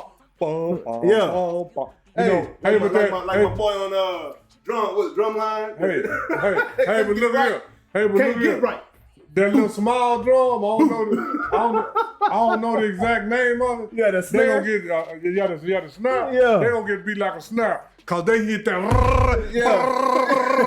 That's how the Cowboys gonna get beat. Fast as hell. They ain't gonna be none of that. Ball. Yeah. It's gonna be some exciting beat down. I'm gonna say it like that. Hey, dog, it ain't going down. And if you want them to get to the playoffs, man, you are not a Cowboys fan. You the same person that's voting Dak as the 16th best player in the league. Is all I'm trying to say. But anyways, Cowboys did go out and get that win against the Carolina Panthers. 16. No, he was 16 this past season. He was 16, but again, the opponents voted that. You know, and I think everybody that did that was laughing as they put that vote in. They was cracking jokes. Like, yeah, let's put Dak in there so we can go and get him another contract. CD was number 3 or 5? No, Dak was the highest ranked. He was the highest ranked player on the Cowboys. I gotta look that up because like I saw, and I'm gonna tell you like this. Sometimes you can look the same thing up 2 times in a row and get different results. Oh, absolutely. I mean, that's why the internet is kind of shaky. Oh yeah, you got your sources. And I'm gonna matter talk about now. that later too. Your sources do matter now. Yeah, I'm gonna talk about that later too on Ring the Bell. Well, I can't wait. I mean, because on IMO or Ring the Bell. No, Ring the Bell because I actually looked it up again. Yeah. And the information I got last week said that Mel Blanc was on the 80s team, and I know that didn't sound right. Mel Blunt's on the 70s team. I looked it up again. Okay, makes now sense. That makes more sense. And, I'm like, I ain't there. But I looked it up twice, and sometimes the information on the internet, man. Hey. Because this is what Jay-Z said about the internet. What's that? It's the Wild Wild West. Oh, absolutely. Because in the Wild Wild West, there wasn't no laws, wasn't no rules. Oh, yeah. The fastest one. Oh, yeah. With the draw, one. So now on the internet, the fastest one, typing. Yeah. That's the information that's out. See, there's a certain graphic that I've been leveraging all season long, and for the past 2 weeks, for whatever reason, it mysteriously has not appeared for me to leverage it for our show. No. Right? And then this week, when I put in 2024 NFL predictions, the graphic was there, but it was the wrong games. And I do my research. Oh, yeah. I do my due diligence. Oh, I do too. I make sure that I'm not going to bring you guys any false. Unc does too. And this is not no slight on you at all, Unc. Yeah, I don't make sure that I don't bring any false information to you guys as far as I can. You know what I'm saying? So I did my due diligence. I recognized that it wasn't the right graphic, and I laughed. Oh, yeah. But then I went and found another graphic to replace it. This is what Unc do on all these subjects. All these older guys, Unc got a vivid memory. I remember what they did, but then I go do the research and see if it match up with what I remember. Yeah. And most of the time it do. Mel Blunt matched up. Yeah. Earl Campbell, everybody matched up with what I remember them doing. Yeah, absolutely. But anyway, that's all. So did you watch this Cowboys game this past weekend? A little bit of it. Yeah, I watched them. Yeah, over half of it. Yeah, over half of it. First of all, 12 o'clock game, it's not a very good game. Yeah. Okay. And I was watching it while I was out to dinner. And I hate to say it, this was a bottom feeder bowl. This is another bottom feeder bowl right here. Absolutely. We got the Panthers, who have been playing much better since Bryce come back from losing his job to Andy Dalton. Like, how do you do that as a first round pick? Anyway, that's a whole nother story. I actually predicted Carolina to win this game, so I was pleased to see that the Dallas Cowboys won the game. The defense seems to be playing better, right? And it's Carolina, so take it with a grain of salt. Yeah, but I will say this, and I'll say one reason that the defense is playing a little better. Our running game is holding the ball a little longer. Rico got 149 yards. That was the most in the NFL last week. And you know what? We got a quarterback that is putting them in position to do it. He's making the right calls at the line. Yeah. And then and when we talk about those quarterbacks, let's look at these stats. Since we want to talk about stats, since everybody want to bring up Dak's stats, hey, when it's bad, don't be talking about, don't be bringing that up. Oh, why are you bringing that up, man? Because it's stats, and he got $260 million off stats. Because when my eyeballs tell me he sucks, and it's the truth. Did you know? Looking at the stats, Dak currently has 11 touchdowns and 8 interceptions on the season. Yeah, absolutely. What game did he get hurt in? Like game 4. I mean, he played quite a few games. About game 7. Yeah, he been gone. He been gone about 5 or 6 weeks. So I think Cooper Rush has played less games than Dak has at this point. Oh yeah, probably so. Yeah. Okay. Cooper Rush has 10 touchdowns and 3 interceptions at this point. Yeah. I told y'all. Please don't. It looks ugly at times. And again, I'm not saying Cooper Rush has more ability than Dak, but he's a better quarterback than Dak. Okay? And I'm sticking to it. I'm sticking to it. I'm not going with that. I'm going with it. Because both of them. They both trash. I wouldn't want now one quarterback. I don't want either one of them. I don't. I mean, but if we got to pick the lesser of two evils. But this is the whole thing. I'm going with Cooper Rush. That's this year. And I'm not sure that if Cooper Rush starts 17 games, that he will have 30-something touchdowns and less than 10 interceptions. I'm not sure. I mean, we don't know. Last time we got a small sample size of Cooper Rush. When it's all sample size. Last time we got a sample size of Cooper Rush, he was 4-1. Yeah, we keep getting these advertisers of cream.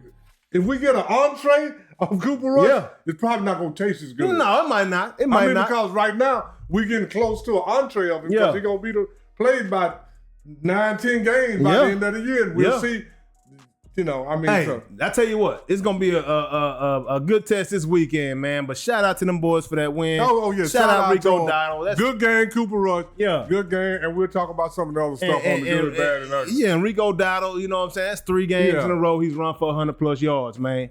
And you there's know 3 what? games in a row that Zach Martin ain't been in the lineup. Well, sir, and people think Unc don't know what he's talking about. What my but boy I kept seeing Arsenio Hall used to say, things that make you say, I've been telling people, they say, Unc, you hate Zach Martin haven't did anything since he haven't lined up next to Travis Frederick. If you look all year long, Zach Martin been sitting in Rico Dowdle's lap. It's hard to get, he went out in the second half 2 games ago. Go look at how much Rico worked at the first half, how much he worked in the second half. Blocking like an open gate. Say, man. I mean, that ain't good. I like Zach Martin, and if he gonna play next year, with it. And if he gonna play next year, I hope I'm gonna tell you like I said to the other guy, I hope he's somewhere else. Yeah, I can't see him playing next year. I can't because you keep hurting. And because his injuries been piled up. And then like I say, he hasn't been blocking, man. Yeah. Exposure, man. Yeah. Exposure. Exposure. And by the way, Jerry Jones shut down all of them Michael Parsons trade talks. And I'm happy to hear it because I saw a graphic and evidently in DC, there's graphics going around with Michael Parsons with a Commander's jersey on. So I don't want to see Michael go. Go ahead. I don't want to see you go, Michael. Me and I'm telling you like this. We defer on opinions on this. I'm going to say it like this. If you go to Washington and get no tackles and no sacks, go ahead. Because 11 pressures, they're going to take, he had a good game. He did it. He had 11 pressures. And I said that this would have been good if it would have been horseshoes or hand grenades. This is foot down ball. Close don't count. 11 pressures, 0 tackles, and 0 sacks. If you're going to do that, if you're going to play like that, Mike, I hope you get a Washington Commander uniform. Because guess what? If we play you, we know one thing. You don't get no tackles, no sacks. You know what I'm saying? Hey, I'm just saying. Hey, man, I want you here, Michael. I want you here, dog. I love you, Michael, but close don't count in football. Yeah, it'd be nice if you had some better teammates on that D-line, too. Yeah, absolutely. You know what I'm saying? Yeah, it would help you because I'll preach this all the time. You ain't no better than your teammates. Yep. So quit acting like you're good by yourself, Michael. Yep. And then to say you need some help. Yep. That's all I'm saying. We got a good Moving test. on. Cooper Rush going to have a good test. We're going to get a nice little entree this weekend, see if he can be the main course. Because I tell you what, we got a squad that's going to come in here and fill that thing up. We got somebody coming who ain't scared. Scared. Hey, you ever heard say, I ain't never scared? Baker ain't never scared. Y'all was talking about me crazy this year when I said Baker Mayfield better than Dak Prescott. Boy, you crazy. You lost y'all was talking to me bad when I said Baker Mayfield is better than Dak Prescott. I ain't No. Not you. Not you. Wasn't me. But several people on the internet was talking bad to me when I said Baker Mayfield's a better quarter than Dak. Baker Mayfield should be an MVP candidate right now. Right now. Baker Mayfield's a better quarterback than everybody that done replaced him. You know what I'm saying? Everybody that they let go, let Baker go to keep. Baker better than Deshaun Watson. Yep. Hey. I can't. We ain't talking about what he did to you. We talking about right now. For the last 3 years, Baker been better than. And then Baker went to somewhere else and they let him go. L.A. Rams. He about even I can't say Matthew Stafford better than Baker Mayfield at this point. I'm gonna say it like this. He got a Super Bowl. Well, I'm gonna say that he got a Super Bowl, so I'm gonna say it like this. I ain't gonna say it ain't that much different, man. Because I keep telling y'all, you ain't no better than your teammates. Hey, Baker Mayfield won with them teammates out there in LA on the first week he arrived last year on Monday Night Football. Yeah. You know what I'm saying? I ain't gonna say that he was better than Matthew Stafford. Y'all better get off Baker Mayfield, man. That's what I'm trying to tell you. Baker better than a lot of dudes in the That boy NFL. Baker go hard, man. Yeah. So I'll take Baker over a lot of dudes in the NFL right now. I will. Hey, I've been said this, man. You know what I'm saying? I've been calling. Hey, I call the Tampa Bay Buccaneers the Baker Mayfields. Yeah. Right? Because they're going, whether Mike Evans is hurt or not, whether Chris Godwin is hurt or not, he can be out there playing with 8 dudes that we don't even know their name, and they still got a chance because that's Baker Mayfield. Because Baker believes. Baker Mayfield didn't win no Heisman for no reason now. That boy can ball, so y'all better put some respect on his name. On his name, man. Put some respect on my name. Put some respect on his name, man. Not respect. Respect. So question is, who you got this week, huh? What? Hey, I'm gonna tell you like this. I'm stuck with the Cowboys. He put his foot in his mouth. Yes, sir. I'm stuck with him. Yeah. But now my belief factor is so low. Yeah. So, I mean, I just said that I don't think that Dak better than Baker Mayfield. So, I think Cooper Rush and I. Yeah. And I think that their receivers are better than ours. Yep. And I think their defense actually is better because they had a good defense for several years, even when Tom was there. I think that's a great debate, though. What's that? Mike Evans versus CeeDee Lamb, who the best receiver out of the two? Well, I'm saying like this. Don't look at Michael. No, I mean, I think he got the record for the most consecutive 1,000 yards receiving. Yeah, and then he also when you see him play, you don't see Mike dropping too many balls. Dropping them ball. The only thing Mike Epps complained about was when he first got with Tom Brady. He said Tom didn't throw the deep ball like he like. But then he adjusted and won the Super Bowl. Yeah. But I mean, I'm just saying right now. I mean, the only reason that I would take CD over him is age. Yeah. But ability, taking Mike Evans all day. Mike Evans all day over CD. I don't know about ability, but size, and that's a part of it. That's part of ability. That's a part of it, for That's sure. part of ability. Mike Evans is a dog. Speed. That's that Texas A&M kid, Size, speed, average yard per catch. Yeah. All that. All that. I'm just saying. Me personally, that's who I like. I would take Mike Evans. I mean, not the only way I would take CD because CD about 10 years younger than Mike Evans. Yeah. And I got some more years with CD. But so far as ability, I'm taking Mike Evans all day. That's just who I like. That don't make me right. Yeah. That's just who I like. Yeah. And even though I'm a Cowboys fan for sure, especially when Dak's he'll take not Mike playing. Evans too. Especially, I'm just talking about this game. Oh, yeah. Especially when Dak ain't playing, I'm a Cowboys fan.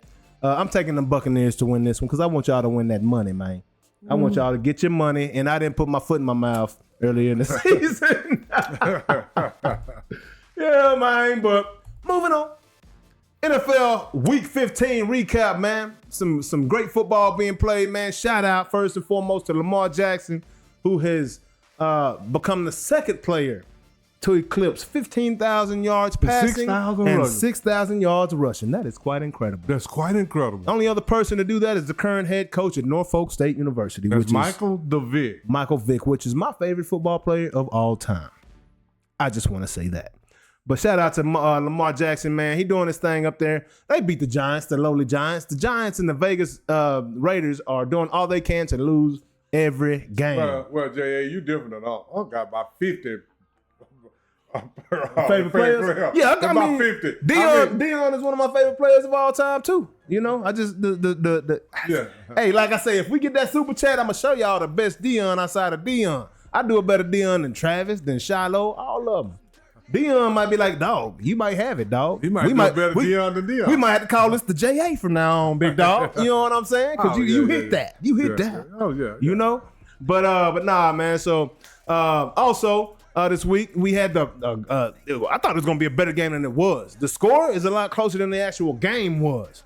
The Bills dominated the Lions. Oh, I picked the Bills. Yeah, you did. I picked the Bills. Say, man, I'm saying like this here. To me, Josh Allen is just a little bit bigger and a little bit better than Baker Mayfield. Yeah, that's it. Josh Allen ain't never scared. I mean, and sometimes that can hurt him because he throw caution to the wind. Yeah. He like, oh, you covered, but I see you got 6 inches. My arm's so good. I'm so strong. All I can blow it. I mean, sometimes that can bite you. Sometimes you gotta. These boys are put up. But I'm gonna tell you like this: Josh Allen and Baker, they kind of gotta play like that. Or else they're not gonna be effective. Oh yeah, absolutely. Yeah. But I mean, Josh Allen, his interceptions have gone down this year. Oh, absolutely, drastically, which is the difference in the win and loss column for those boys right now, right? And he seems unstoppable, man. And plus, you cannot talk about the Bills without talking about James Cook and that kid toting that rock. And Tyler Johnson had a heck of a game the other day for the Bills. I'm gonna tell you, Amari Cooper's helping them out also. Yeah, but he didn't even have a catch, and they put up 44 yards last week. But this is the thing. I bet you got a lot of attention. Oh, because the catches he done got already. Yeah, we call that decoy. They probably had 2 over there watching Amari. Yeah. And then now they give everybody else a chance to do something. Yeah, and it was good to see my favorite young buck receiver hadn't been utilized right, I don't think, in Buffalo. Keon Coleman, man. That boy there had a solid game. He made some great catches on scramble drill, catching deep balls. It's good to see that, man, as far as I'm concerned, absolutely, man. But yeah, man, Buffalo looks really strong right now. Detroit, man, they not only got beat, they got beat up. They lost several players in that game. Hopefully they can recover, man. We don't know if David Montgomery is going to be able to finish the season out. And if they lose their players, that's going to put on. Because I had them predicted to win the NFC if you lose 7 players, look at Baltimore. And this year, Baltimore looking a little different because they lost a lot of stars. Man, when you lose some players, man, it changes some things. You know, that's because time. you ain't no better than your teammate. You only, exactly. Keep on. Every time I'm talking, every time I hear other people talk, they make my point for me. They don't even know it. And that brings me to my next point. Who I pick to be the NFC representative in the Super Bowl, them Philadelphia Eagles.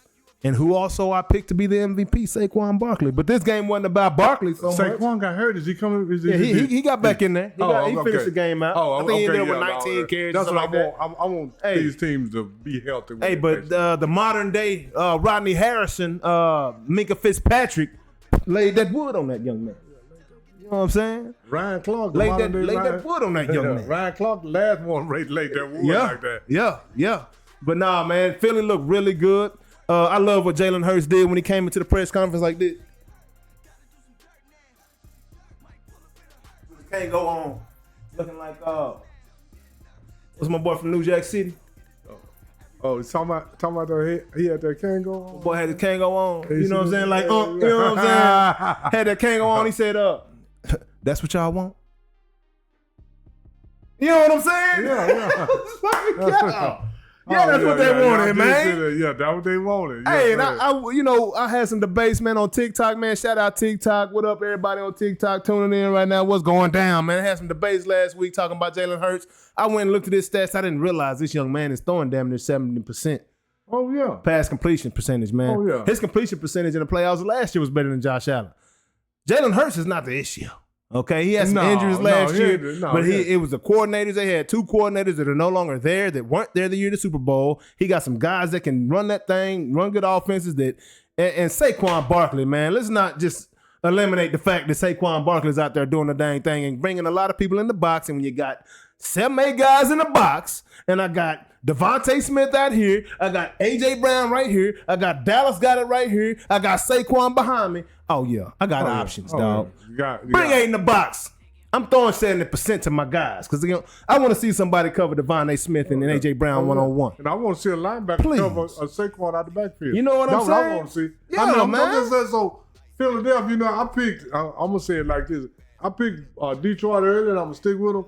But that was before, even early in the year, Saquon wasn't making the impact that he started making. Yeah. So, but now Philadelphia really do look like the most complete team. They absolutely are. And don't you guys forget, they're only 2 years removed from the Super Bowl. Absolutely. You know? Absolutely. That's why I keep people talking like, oh, Philadelphia. I'm like, man, they just won. And they got most of the guys back, and they got some new young guys. They got the defensive tackle Carter and all them guys, man. Yeah, man. Hey, Philly looks good. Looks loaded too. They look good. And they look good. They keep balling like that, man. Yeah, Philly definitely going back to the Super Bowl. And, it's hard to fix my mouth to say such a thing. Oh, yeah. But I like the players, but I hate the team. I'm just saying. And then also the Bucks went out there and put what's my name? Say my name. Put that beat down on them LA Chargers, man. Baker Mayfields. Hey. 40-17. I didn't see that coming either. I think I picked Didn't I pick the Bucks last Oh, yeah, year? we both did. Oh, okay. We both picked them Bucks. I didn't see it coming like that. I see Boy, got them C's and V's on them, them Chargers. Hey, and I'm going to say it like this here. I'm going to say it like this here. While we talking about who I'll take Baker Mayfield over, I'll take him over Justin Herbert also. Hey, I will too. I will too. All day. Yeah, but Justin Herbert, I'll take him over Dak though. Man, the Chargers, if they had Baker Mayfield with their receivers and their defense, yes, sir. I think they'd have my. Hey, they can ball, man. But Jim Harbaugh, Jim Harbaugh, this your first year. We're gonna give you a chance. Mm-hmm. And he need a few more players out there, but Baker Mayfield did it to him last week. Yeah. I think he threw for 4 more touchdowns last week. Went in. Then last game that we're gonna discuss right now are the Chiefs versus the Browns, and of course, man. Chiefs went out there, won 21-7. Bad thing that came out of that. Pat Mahomes got a mild sprain in the ankle. Oh, he'll be all right. So, yeah, he going to be all right. Pat Mahomes, hey, if it was playoffs, Pat Mahomes would be wrapping that thing, cortisone shots. That boy, hey, he wouldn't have left the game in the first place. In the first place. You know what I'm saying? Oh, so that's why he left the game. Playoffs coming. Playoffs? Yeah, the playoffs coming for the boys, man. Put Pat on the bench. It's the playoffs. And you know what? They got more firepower coming, too. Because Hollywood Brown is back off injured reserve, and he's coming. Oh, yeah. The rich get richer. And unfortunately, them dubs, eating on dubs. My boy Jameis, too many interceptions, man. 3 more interceptions last week, and he no longer has that starting role. Okay. Dorian Thompson-Robinson was named the Week 16 starter up in Cleveland. Jameson, dog. I wanted you like that. I to love have Jameson, that spot, man. But the guy that took his place, Yeah. I don't know who he is. He's a young buck from UCLA. Jameson may not always win, but Jameson gonna always give you a chance to win. Yeah, he gonna give you a chance. He might throw 3 interceptions, but go check how many touchdowns he throws. Oh, he throws touchdowns now. And how many yards? I'm just saying, so if he, and then he have had some weeks where he didn't throw. But it's just. Yeah, it's just bad. It's just bad. He tries to do too much. He has too much confidence in that right arm. Way too much. Gets him in trouble, man. Way too much. Man, I saw a clip of Jameis Winston, a baseball clip in a high school All-American game, still in home. Max Fried was on the bump, who is now pitching for, I think he's with either the Dodgers or the Braves. I think it was one or two. And Carlos Correa was at the plate. Jameis Winston steals home as the catcher gets up and he lollipop throws it. And this is the play, right? If you got speed, you know this. If you see a catcher coming up throwing that ball weak to that pitcher, lollipop, and it wasn't even that bad of a lollipop. Yeah, take off. And the funniest thing, this is how I knew them baseball announcers had no idea. They say, oh my gosh, Jameis Winston scores. He steals home. No, that's one of his tools. He's got great speed. Hey, I hope that man got fired that day. Because one thing Jameis Winston cannot do, and he ain't got no great speed, is run. But it is a such thing as being a smart base runner. Yeah, and that's what he did, and he showed his smarts that day. Thing. We don't know how far he was down the line when he lollipopped. Yeah, he might have been 10, 20 feet. He was good. It's 90 foot between the bags. He was a good, 15, 20 feet off third base. So now you to cut that down 70 feet. Yeah, 75, 70 feet. Yeah. So that was a heck of a play. I didn't know Jameis had that in him in baseball. Oh, yeah, Jameis was a hell of a baseball player. Yeah, I know he played at Florida State. Some people were thinking he should have went Major League. Hey, he might have, man. He might have. But, I'm glad he went to the NFL because he's getting a lot more interviews and exposure and blessing everybody with them great post-game and pre-game talks, man. Mm-hmm. Yes, sir. You see how Myles Garrett was looking at him before this last game, though? Myles was like, what the hell is you talking about, bro? Man? Come on, man. Stop that, man. Quit throwing picks, dog, because we tired of working out here for you, man. Anyways, keep it moving along. Now it's time for the good, the bad, and the ugly. What was your good this week, Unc? My good was Rico Dowdle. Okay. Rico Dowdle led the league for just that 1 week in rushing, 149 yards. Solid day. Was a number solid game. Yeah. And like I've been saying, you're only good as your teammates. Your line blocking a little better. One of them old washed up heads is no longer there. Yeah. And that makes a difference, your teammates. So my good was Rico Dowdle. And I'm glad for Rico, because Rico was getting a bad rap. He can't run. I was like, you name me a running back that in the history run with no blocking. Jim Brown had blocking. O.J. Simpson had, but Walter Payton, everybody you name had some blocking. So, I'm so glad that people are finally realize that it's a team sport. One man can't do nothing. Barry Sanders can't get no yards on the scout team. That's why they keep saying that Barry Sanders didn't have no blocking. You better go look who his lineman was. Yeah, he had some guys. Tell me Lomas Brown and Mike Utley ain't nobody. Come on, man. He had some guys. Stop that. But anyway, yeah, that's my good. What's your bad, huh? My bad. CD dropped another pass. Yeah. CD dropped the pass. Hey, did you see it? That's consistent. Hit it right in his hand. And I bet, see, this is the thing. What you looking at your hands for? see this thing. They there. When you are 12-5, yeah, it don't look so bad. But when you ain't but Unc was calling it out. Yeah. When you was 12-5, too many balls hit your hand. Yeah. Now you what 4-9 or what 5-9, whatever you are. Yep. It looks ugly, man. Yeah. Every week you looking at your hands, pointing at the sun. It's the sun. My shoulder hurt. It's gonna be something all the time. But catch the damn ball, man. That's all I can say to you, CD. And I'm sorry, man, but that's the bad. You've been doing this too long. Yeah, man. That's a lot of drops, man. A lot of drops for a guy making $100 million to catch Then look at his football. hand. These the same hand. These same hands you been had your whole That life. same hands you signed that check with. yeah, the same hands. Same hands you been had your whole life. And now you looking at Yeah, they there. With gloves on. Yeah, absolutely. Now my ugly. Yeah, what's your ugly, huh? Oh, no, that ain't blood. Let me do it like this. Do you know what that is? What's that? Goose egg. 2 goose eggs. Yeah. That's Michael Paulson. Ooh. Goose eggs beside your name. That's the ugliest thing I ever seen. He had a sack this weekend. No, he didn't. Are you sure? He had 0 tackles and 0 sacks. Oh, you sure? That's what they said on TV. He had 0 tackles and 0 sacks. I know that's what he was last week. Oh, well, was that last week? Yeah, I think you're talking about last week. Oh, well, anyway, I think he had a that's sack. still ugly. I missed it last week. Yeah. I couldn't call it out. It's ugly. Yeah. You supposed to be a Pro Bowl, All Pro. They trying to compare you to Lawrence Taylor and all that, and you they have gotta shut that down.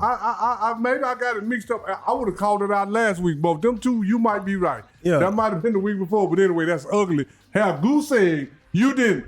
Anybody on the field got goose eggs beside that. You're a receiver. You didn't catch 1 ball. Yep. You're a running back. You gained no yards. Yep. You're a defensive player. You didn't deflect no passes. You didn't make no tackles. You didn't make no sacks. What you out there doing? Yeah, at that point, it's you're ineffective. I mean, I might be wrong, but anyway, whatever it was, that's ugly. Yeah. That's ugly, ugly, ugly. Yep. And demanding $40 million for that. You know, that's because he won what? He won $40 million Per year? Yeah. You know, but when you giving Dak $60 million, I would do the same thing. Oh yeah, but you I'll giving tell you trash like, Prescott $60 million? Absolutely, I'm asking for 40. But you know what I'm gonna tell you? I've been a fool once. Finna be a fool twice. I see you in Washington. I see you in a commander's uniform with them goose eggs. That's what Uncle tell you. Yeah. Hey, fool me once, shame on me. Fool me twice. Fool me once, shame on you. Fool me twice. I ain't gonna keep on being no fool. Yeah, I done man. gave 2 people all this 30 and 40 and 60 million. I'm not. Come on, man. Yeah, Michael had 2 tackles for losses. That was last week. He had 2 sacks this week. Oh yeah, that was right. last week. Did. That was last week. But anyway, I'm sorry, but I you know what I'm really sorry about? I didn't call you out ugly last week. Yeah, but it's still ugly. Had to get that back. I had to get that back. I'm sorry, I got the. Yeah, because that's been on me, and I don't know why they called it out last week. I called him out. I got it. I picked it up. I picked up the slack. But anyway, that's my ugly, even though it's the wrong week. Yeah. So I'm gonna turn it over to Jay. Hey, so my good for this week, man, is Xavier Leggett. Okay, for the Carolina Panthers. Okay, I just want to say, everybody talk about Jameis Winston's interviews. This young man, that boy, that country as hell. Huh. I love it. Oh yeah. And they say, so what's the crazy thing? I eat cone. I eat squirrel too. You know what I'm saying? I go get them out the trash can. I shoot them on up. You know, skin them, cook them, eat them. You know, I love cone. You know what I'm saying? Hey, y'all gotta go check out Xavier Leggett. That ain't got nothing to do with the field. But y'all gotta check that out, man. I'm gonna tell you a story about coon. Yeah. Okay. Back in the day, I had a neighbor live next door to me named Leon. Mm-hmm. Leon lived coming out my front door on the left side. Yeah. Bobby lived coming out my front door on the right side, about 3 houses down. Yeah. So Leon was from Nacogdoches, Louisiana. Yeah. Oh man. So he had came here with a Nacogdoches. He was out there barbecuing. Yeah. He said, so we was out there talking, so here come Bobby. Bobby say, man, what you barbecuing? Then I said, man, I got some squirrel on there, and I got some coon, and I got some brisket. He named the brisket and all this shit. Yeah. But chicken. Yeah. But then so Bobby said, Bobby from California. I know you don't know what he's talking about. Yeah. Bobby said, say, man, when you get that coon, dog, give me a call. I want some. Yeah. I bust out, started laughing. So I looked at Bobby and I was laughing. So I said, what you laughing at, Ron? I said, oh, nothing. Yeah. Then so I seen Bobby about that Wednesday. Bobby said, man, I ate that coon. Yeah. He said, man, I brushed my teeth. I gargled with Listerine. I can still taste coon. He said, that was on the Saturday. So he said, Sunday, I did the same thing 3 times. Brushed my teeth, gargled, I can still taste coon. He said, man, so Monday when I got out of work, I went and got me a half pint of Crown Raw, and I drunk it straight, and that knocked that coon. He said, I said, man, why you think I started laughing, Bobby? Because you didn't know what you were getting. Man, you don't know nothing. You from California, man. You don't know nothing about no coon. Yeah. Because Uncle already know. Uncle ain't touching no coon. No, man. They asked Xavier, like, hey, what that coon taste? They taste like cheese? He said, no. It got his own taste. Yeah. You know what I'm saying? He said he got his own taste, man. You're absolutely right. No, man. I love it. Hey, man, I love it, though. Hey, I love it. I love but it. This is what I give him credit for. He true to himself. That's it, man. He said, man, don't come up here faking with me. Yeah. I'd rather for you to tell me you eat coon. Hey, he ain't got no choice. The way he talk, that boy accent is. I ain't ever heard an accent so thick in my life. Say, man. And I'm in Texas, huh? Oh, I know. That boy there, country as it gets. Man, I'm gonna tell you one time That's so funny. I heard this dude. He was quarterback for the University of Tennessee. Then he went to Canada and played in Conrad's Howard. Yeah. Man, Conrad's is a black guy. Yeah. And Conrad's got through after the game. Man, they put the mic in Conrad's face. I said, goodness great, I ain't never heard a black man. Hey, man, I ain't trying to be funny. I thought Randy Moss was country, man. Oh, but no, Conrad David sounds Leggett just like got it. one of them country. This ain't no slight or nothing. It's just the truth. It is what it sounds is. like a country Tennessee hit. Yeah. I was like, Out the sticks, on man. national TV. Yeah. And he was a cold dude. Yeah, that's how Leggett is. That's crazy. Like, he sound like that. I wish we would have traded for him instead of that other guy that we got that still ain't touched the field. Why we traded a 5th round pick? The boy ain't touched the field. Or 4th round pick. Yeah. What's his name? Mini. I don't know. I don't know your name. That's crazy. Yeah, that's my coon story, man. That's my coon. Yeah. In other words, coon is an acquired taste, and I'm like this. If I got an acquired taste for something, I'm not eating it. Yeah. Hey. Well, I gotta eat it 10 times to like it. I don't like it the first time. I ain't eating no 9 more. Ain't no reason to try. Yeah, ain't no time. I don't like it the first time. Ain't no sense in drinking it the second time. Yep. I mean eating it the second time. Yep. And then hold up. Got that fixed already. And then we got my bad. Okay. On that same conversation of the coon, Jerry Jones had an interview. They asked him, if he ever ate coon before. Jerry Jones say, yeah. And he say, matter of fact, we used to fight over the brain. Yeah. Them boys eating coon brain. I mean, you ain't never let me tell you something. Do you know what they eat it with? You ain't never heard of eggs and brain? It ain't that eggs and whatever kind of brain. Eggs I done heard of brain, but it ain't that. Eggs and brain. Yeah. Yeah, they eat hog brain. Brain usually come with them C's and V's. Yeah, say, look here. Oh boy, that's a different kind of brain, y'all. That's a whole different brain. And I'm using receiving brain. I ain't eating it. Jerry from Arkansas. He from the hills of Arkansas. Wow. Jerry, coon. Yeah, that's crazy. Hey, I'm gonna tell you this here. That's crazy, man. In certain places, up in North Carolina and all that, they eat skunk. Oh, I believe it. You know they ain't touching none of that. Y'all can have all that. I know you done heard the song Y'all Dead have Skunk. it all. Have you ever heard the song Dead Skunk in the Middle of the Road? No. That's gonna be dinner. No. They made a song about it. Dead Skunk in the Middle of the Road. It's gonna be dinner because we scrap it off the No, sir. Yes, sir. No, so y'all can have all can have all the coon and skunk and squirrel you want. I'm just fine. I'm not eating that day. Hey, Unc ain't eating it either. Y'all can have all the chitlins and hog maws and pig feet you want. Yeah. Unc ain't eating that either. I ain't doing it, dog. Unc is down with the steak and the caviar and the lobster. Yeah.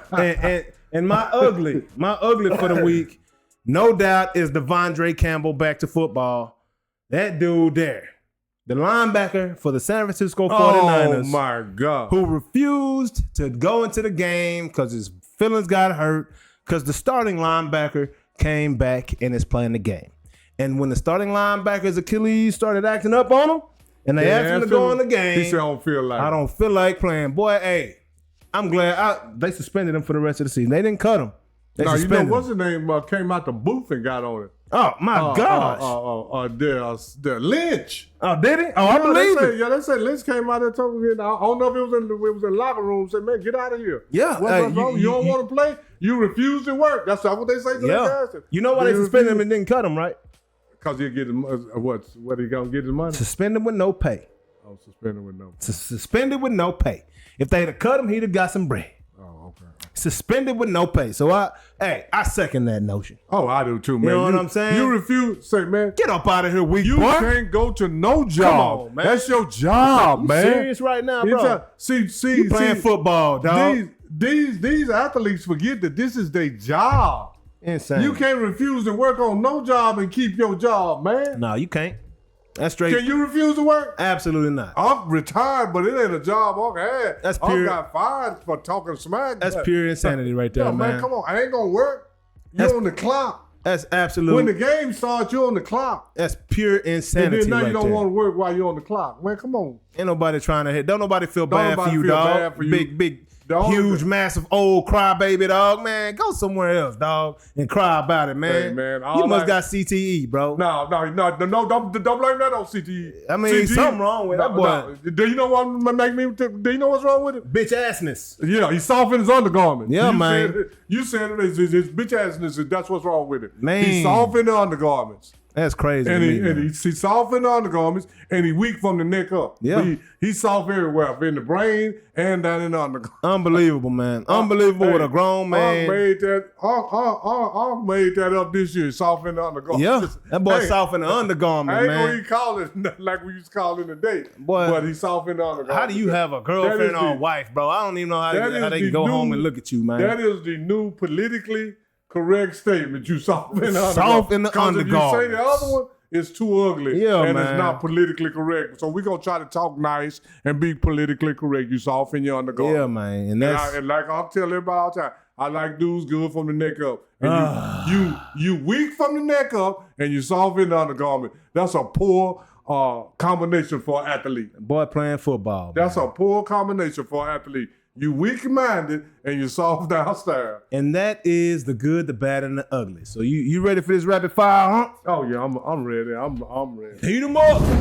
Crank it up. All right. Got them heaters. Let's hit this thing. Who you got, huh? We got the Broncos and the Chargers. Who you got? I got the Broncos. I got the Broncos too. They seem to be rolling pretty good right now. Next up, we got the Texans and the Chiefs. Who you got? Chiefs. If Pat Mahomes plays, the Chiefs. I got the Chiefs. I don't care who play. All right, they got Carson Wentz in the back, backing up too. Yeah, Chiefs got strong defense. I'm Chiefs. Yeah, I got the Chiefs too. I got the Chiefs in that one. The Chiefs in that one. Then who you got? We got the Ravens and the Steelers. Who you got? Steelers coming off a loss. Ravens coming off a win. Where they playing? And they're playing in Pittsburgh. We know how Lamar usually plays against them. Plays against those Steelers. I'm gonna take Lamar. I'm gonna take Baltimore. Baltimore? Yeah, I'm taking Baltimore. Baltimore. I'm gonna go with them Ravens too, man. Yeah. I'm gonna go with them Ravens too, man. So what up, Danny? What up, Tig? What up, Cardi? Yeah, Derrick Henry, a Bucky. What up, Pug? What's going down, big dog? Derrick Jamani, Wesh, Jalen. What's going down? Jalen Hurts is a GOAT. Yeah, man. What's up, Noski? Yes, sir, man. Next up, who we got? The Giants. I gotta get up for this one. Oh, that's the Falcons, looks like. Giants and the Falcons. Who you got on? God. I got the Giants, man. Man, I got the Falcons, because if the Giants lose, the fans are going to burn the place down. They trying to get that top pick. Everybody know that. And they can't even figure out which quarterback want to play. You know what? I got the Falcons in that one. Yeah. And Michael Penix getting his first start this weekend. Oh, Penix getting it first? You know what? Yeah. Yeah, I still got them on. Yeah. You taking the Giants? Yeah, they I'm trying to still- lose. You know that, right? Yeah, I know. But the Falcons losing, they ain't trying. Yeah. Well, they won this past week because they played another team trying to lose, which is the Raiders. Right. Let me switch that to the Falcons. Okay, I just want to make sure. Yeah, I just want to make sure you got enough I was information. a little hesitant anyway. Yeah. I mean, that's another bottom feeder game. Yeah, you know, so it it's is. hard. Yeah, it's it hard is. to take them bottom feeder. Another bottom feeder bowl. Next up, we got them Detroit Lions taking on the Chicago Bears in Chicago. Who you got? Detroit ain't gonna do that again. I got the Lions. I got the Lions. I think they'll get back on track. Oh, yeah. I think they'll get back on track. Oh, I got to get back up for this one. Looks like the Cardinals and the Panthers. Who you got on? Oh, I got the Cardinals. Yeah, I got the Cardinals in that one too, man. You know, ain't nothing for the Panthers to lose a few games in a row. Yeah, they used to that.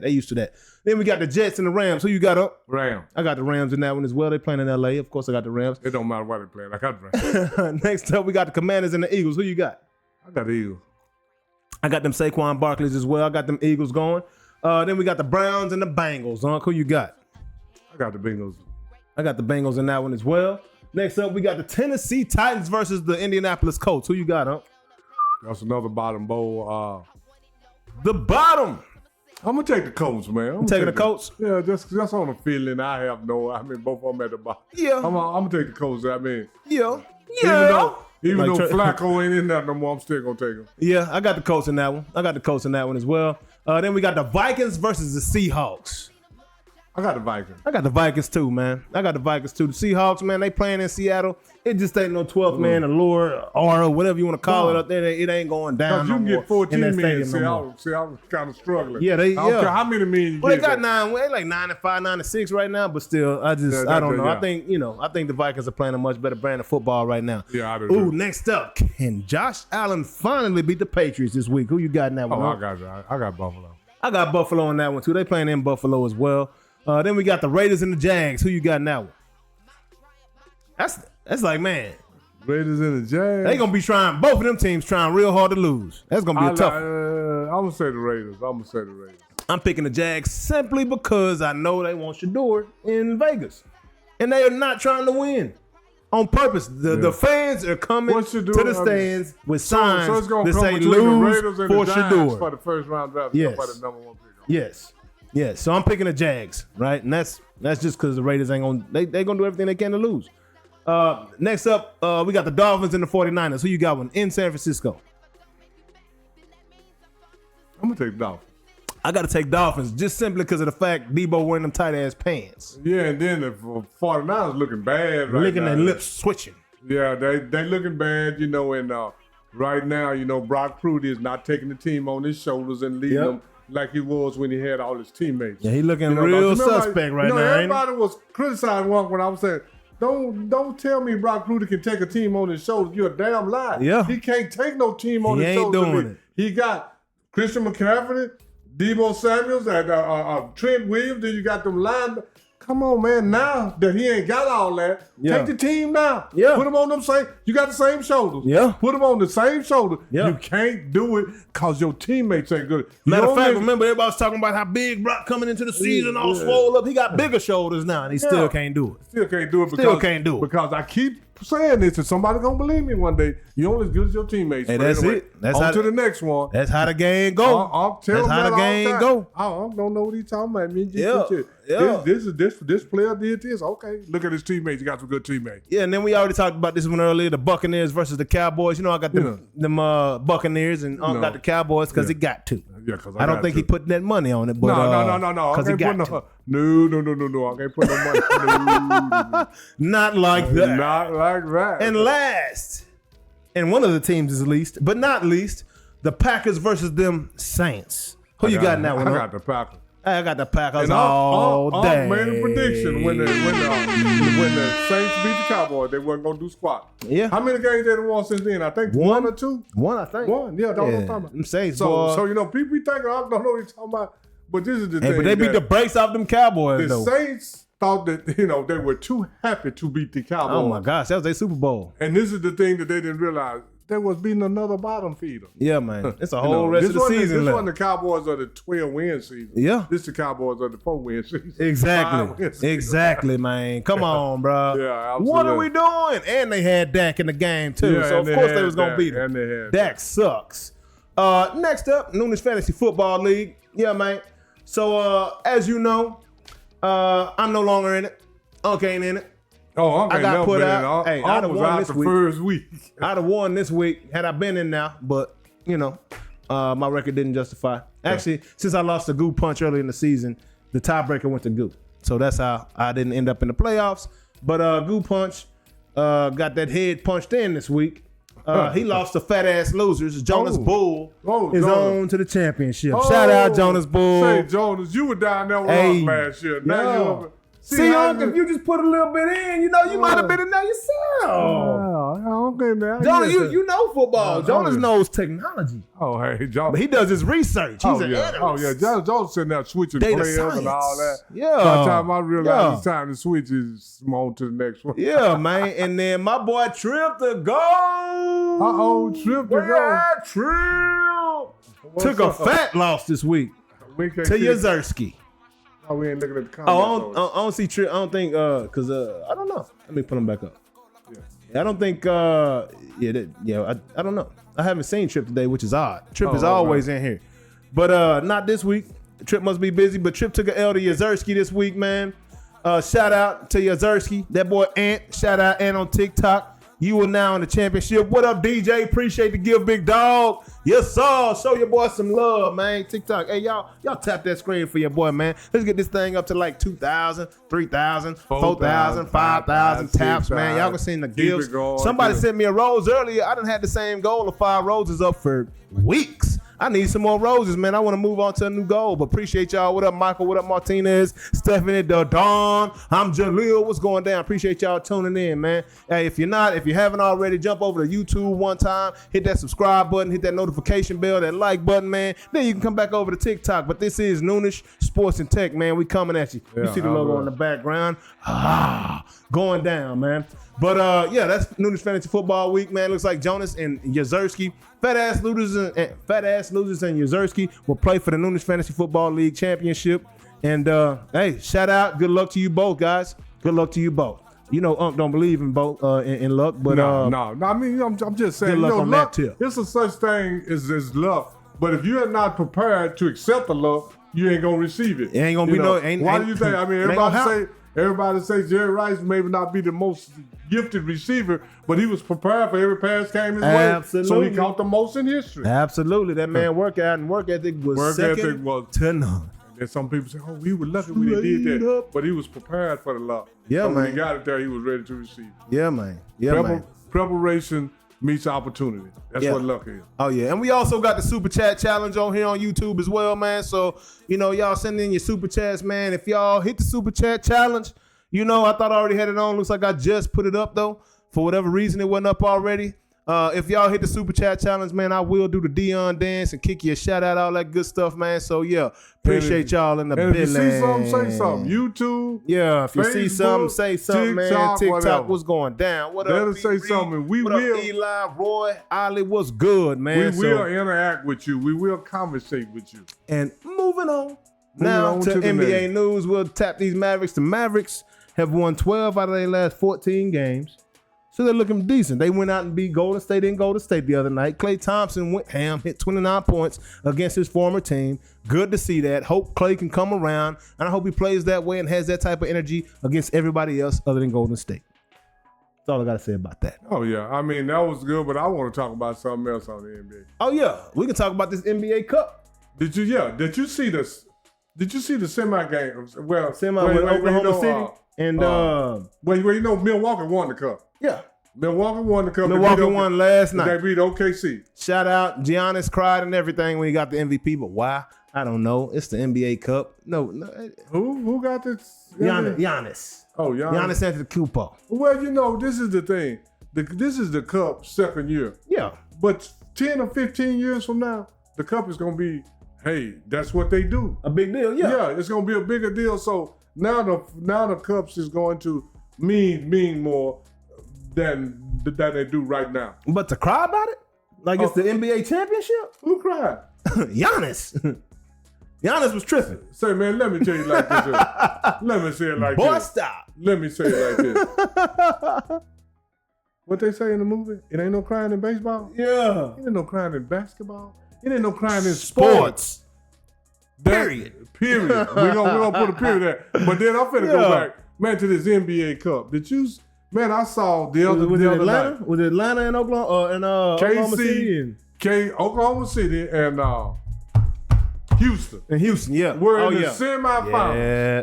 You know what they did during that game? What, they set the record for most threes in a game or something? Most missed threes in the game. Oh my gosh. And man, I looked at the boring. game. It was horrible, man. I had to turn off because all I saw was everybody trying to play hero ball. Yeah. Man, you got guys shooting 29%, taking 12 and 13 threes. What sense that make? I can see if you shoot 40-some%, 43, 45, 48%. Man, you're shooting 29%. Man, they set the record, and it was so ugly. Even the announcer said, ooh, the NBA, this is ugly. They better watch out because they might lose viewership with no better. Absolutely. And they said viewership was down this year in that cup. SGA. Yeah. SGA and Gerald Green. Yeah. They got the ball at the key, to the side on the wing, about 17 feet from the basket. You got a double team already. Try to dribble between them guys. Somebody's open. And then dribble. And then if you then try to cut between them, then a third man come to you and you shoot anyway. You got three guys on. Man, I seen that. They were playing hero ball. Man. Gerald Green and SGA, and I like SGA. That's an ugly brand of basketball to watch, man. Especially when they sit the record for most missed threes. Yeah, that's boring. They coming around just jacking. Hey. And then when they do try to drive to the basket, they don't care if 2-3 men on them, they're going to jack it anyway. That's why them boys down there lost by 30 last night to Milwaukee. Because you know what? They was getting that ball down to the MVP, Jonas. Because Milwaukee was doing what? Going in the paint. Yes, sir. And they were shooting threes, right? Yeah. And they got beat by how much? Dang, it was a bad. It was 20-something points. Yeah, it was 20-something. When I turned off, it was 20-something points. It was a bad game. Bad look. Yeah, they were studying shooting threes, studying missing. And Milwaukee was good. What's good? Milwaukee was playing with size and going inside. That's great. And you know, I just keep telling people, man, this 3-point shooting is way overrated. Yeah, it's getting out of hand. It's getting out of hand, man. No, it's out of hand. Yeah, it's out of hand. It's way out of hand. Been out of hand. Y'all got to get that back right, man. But I mean, all y'all not Steph Curry, man. Y'all stop that. Y'all ain't Klay Thompson. Yeah, we ain't seen. And it ain't been but one team win the championship shooting threes. Yeah. And guess what? The 3-point shooters never did get the MVP just one time. Man. KD ain't no 3-point shooter. Nope. Andre Iguodala ain't no 3-point shooter. No. Steph got it one time out of 4 championships, so 3 points ain't doing what y'all think it is. Big facts. But shout out to the Milwaukee Bucks, man. Y'all got that dub, man. Y'all won that in-season tournament, man. Hey, and that's a big improvement because the Bucks was trash when the season started. Oh, absolutely. Everybody was calling for Doc Rivers' head, talking about how crappy of a coach he is, how he goes and kills teams, and he can't get right, Mr. Can't get right. Well, them boys looking good right now. Oh, absolutely. Dame Lillard looking like Dame time. Oh, yeah, absolutely. So a lot of times they say Doc this, Doc that. But then them same players that Doc coach, other coaches that coach him, they ain't got shit out of them either. Yeah. What up, Nosky? What up, Junior? What up, DeAndre? We got something out of Blake Griffin. We got something more out of those guys than Doc had. Hey, they didn't got nobody. A lot of them got Chris Paul best year was with Doc. DeAndre Jordan best year was with Doc. Blake Griffin best year was with Doc. Yeah. So y'all can talk Doc all you want to. So that's them guys. Kevin Garnett, Paul Pierce, Rajon Rondo. They did good with Doc. They won a title with Doc. And should have won the other. I'm telling you this. They would have beat Lakers the second time, but Kendrick Perkins was hurt. They didn't have no big man. Oh, yeah. Yeah, and that did them in. I mean, that's just my opinion, but I'm saying they would have had a whole lot better chance. But that's a whole so it story. Ain't all. But the NBA, man, they got to do something about. They got to get more team play. Man, I didn't see nobody. Haas Lopez was good. 4X Man, works. I didn't see nobody set no screen. Yeah. None of that. Yeah. I didn't see go behind no screen. I didn't even see the simplest. I didn't even see a pick and down roll. Hey, Milwaukee was. Yeah, Milwaukee was. That's why. But when Houston and OKC were playing, I seen nobody set a screen, and I seen nobody pick and roll. All I said was, give me the ball. I'm the hero. I can take it over these guys. Just those two teams. That don't even sound like a game I'd want to watch. Like straight up, I just feel like that would be a Jalen Green and SGA one-on-one matchup. To outdo each other. Seeing who can score the more, because that's what I saw. 4 other dudes on the court. Yeah, and then when the other dudes do get it, they're gonna jack a 3. Yeah, they're gonna jack a 3. Yeah, man. But y'all got to get that fixed, man. Yeah, get that worked out, NBA. It'll be all right. Do that, man. But please do that. Moving on to the next subject. This weekend, and we will have a watch party on. You gonna be here this weekend? I don't know when you're taking off. Yeah. Okay, there is a heavyweight match taking place, and I want to see it. Round 2.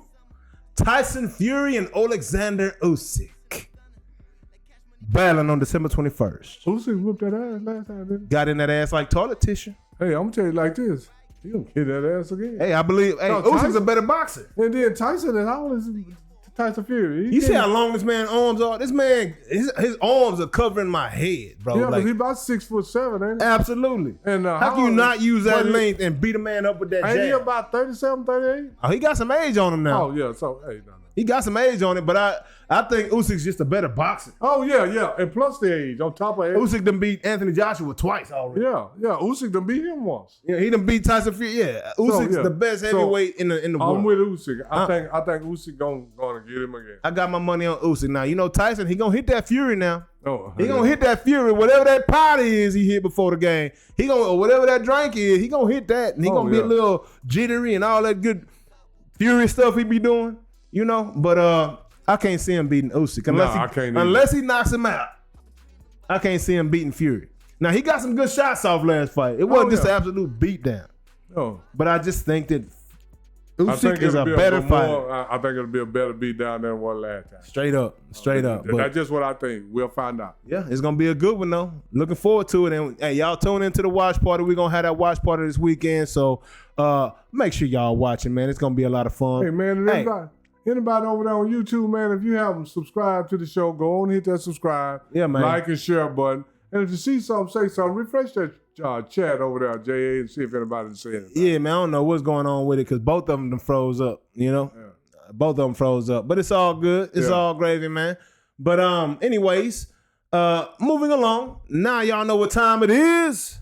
Trip ain't here today, but I know it's Trip's favorite part of the show. It is time for IMO. In my opinion, this is the part of the show where each of us give an opinion and there is no rebuttals allowed. You just got to give an opinion and stay with it.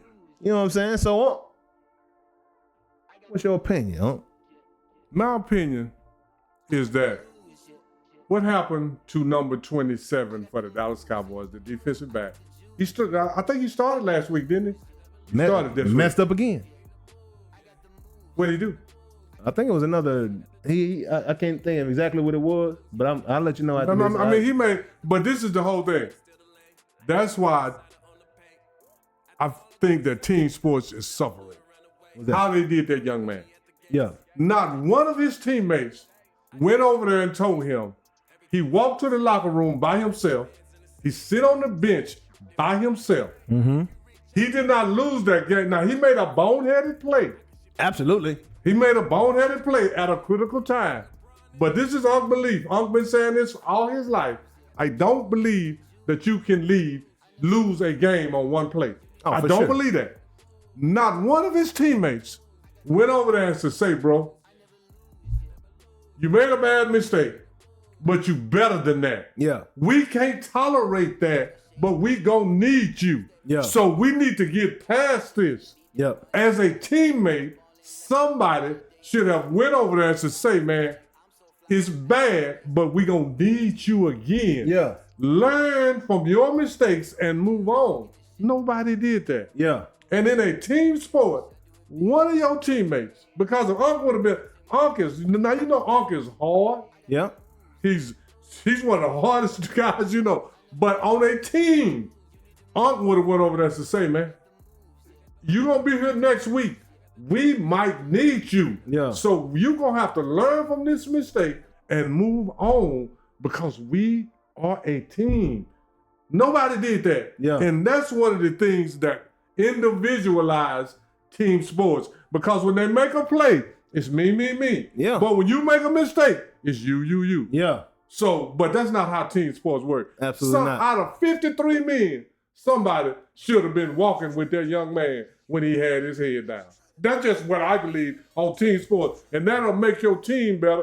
And that'll make him believe in itself. Like, okay, I got somebody with me. Yeah, they got my back. But right now, he feels like he alone. Yeah. And that might be why he came back and made another mistake. Because didn't nobody come with him and say, man, you made a mistake.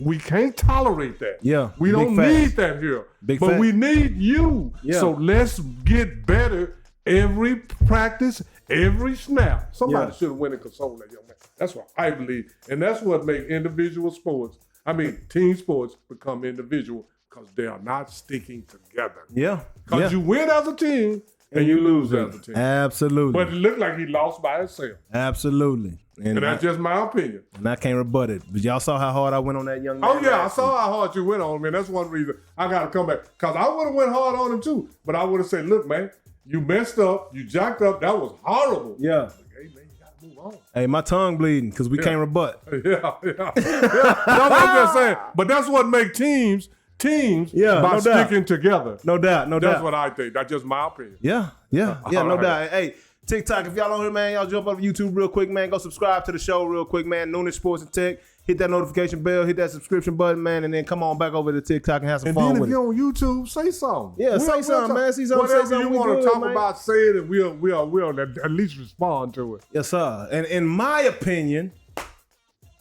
Michael Jordan is the greatest hooper of all time. Ain't that right, on? That's his opinion. That's his opinion. You know how you took time to jam him up the past 2 weeks? I got to get my get back right now. 10 times scoring champion. Yes, sir. 6 finals appearances and 6 wins. No losses. Yes, sir. Only player to not have a teammate that had to require double team. Not only player, but when you talk about the LeBrons and the Kobe's and the D Wades and whoever else you want to bring up in this conversation is the GOAT, he's the only one that didn't have to have another teammate get double teamed. So he was the one to get double teamed and still doing what he did. Offensive superstar. Defensive superstar. Every accolade you can name in the book, Michael Jordan did it. Fearless competitor. He didn't go to no 10 finals and lose 6 of them and call himself the king. No, that's not Jordan. That ain't what he did. Kobe went to 7. He only got 5 titles though, didn't he? That means he got losses. Jordan don't know what that feels like in the finals. I don't see nobody. I see people wearing Kobe's, yeah. People wear Kobe's. A lot of players wear Kobe's because it's a more innovative shoe than the Michael Jordan 11s and 10s and all that good stuff, but I don't see nobody wearing LeBrons for fashion. You know, Michael Jordan's that dude. All the money LeBron James puts $1 million a year into his body. Michael Jordan sipping yak, hitting cigars, showing up just before the game, busting your ass for 50, dog. Can't do nothing about it. Put some money on it. Let me get that. People talk about, Jordan wasn't nothing when he was 40 years old, 39. 39-year-old Jordan would have ran circles around 39-year-old LeBron James.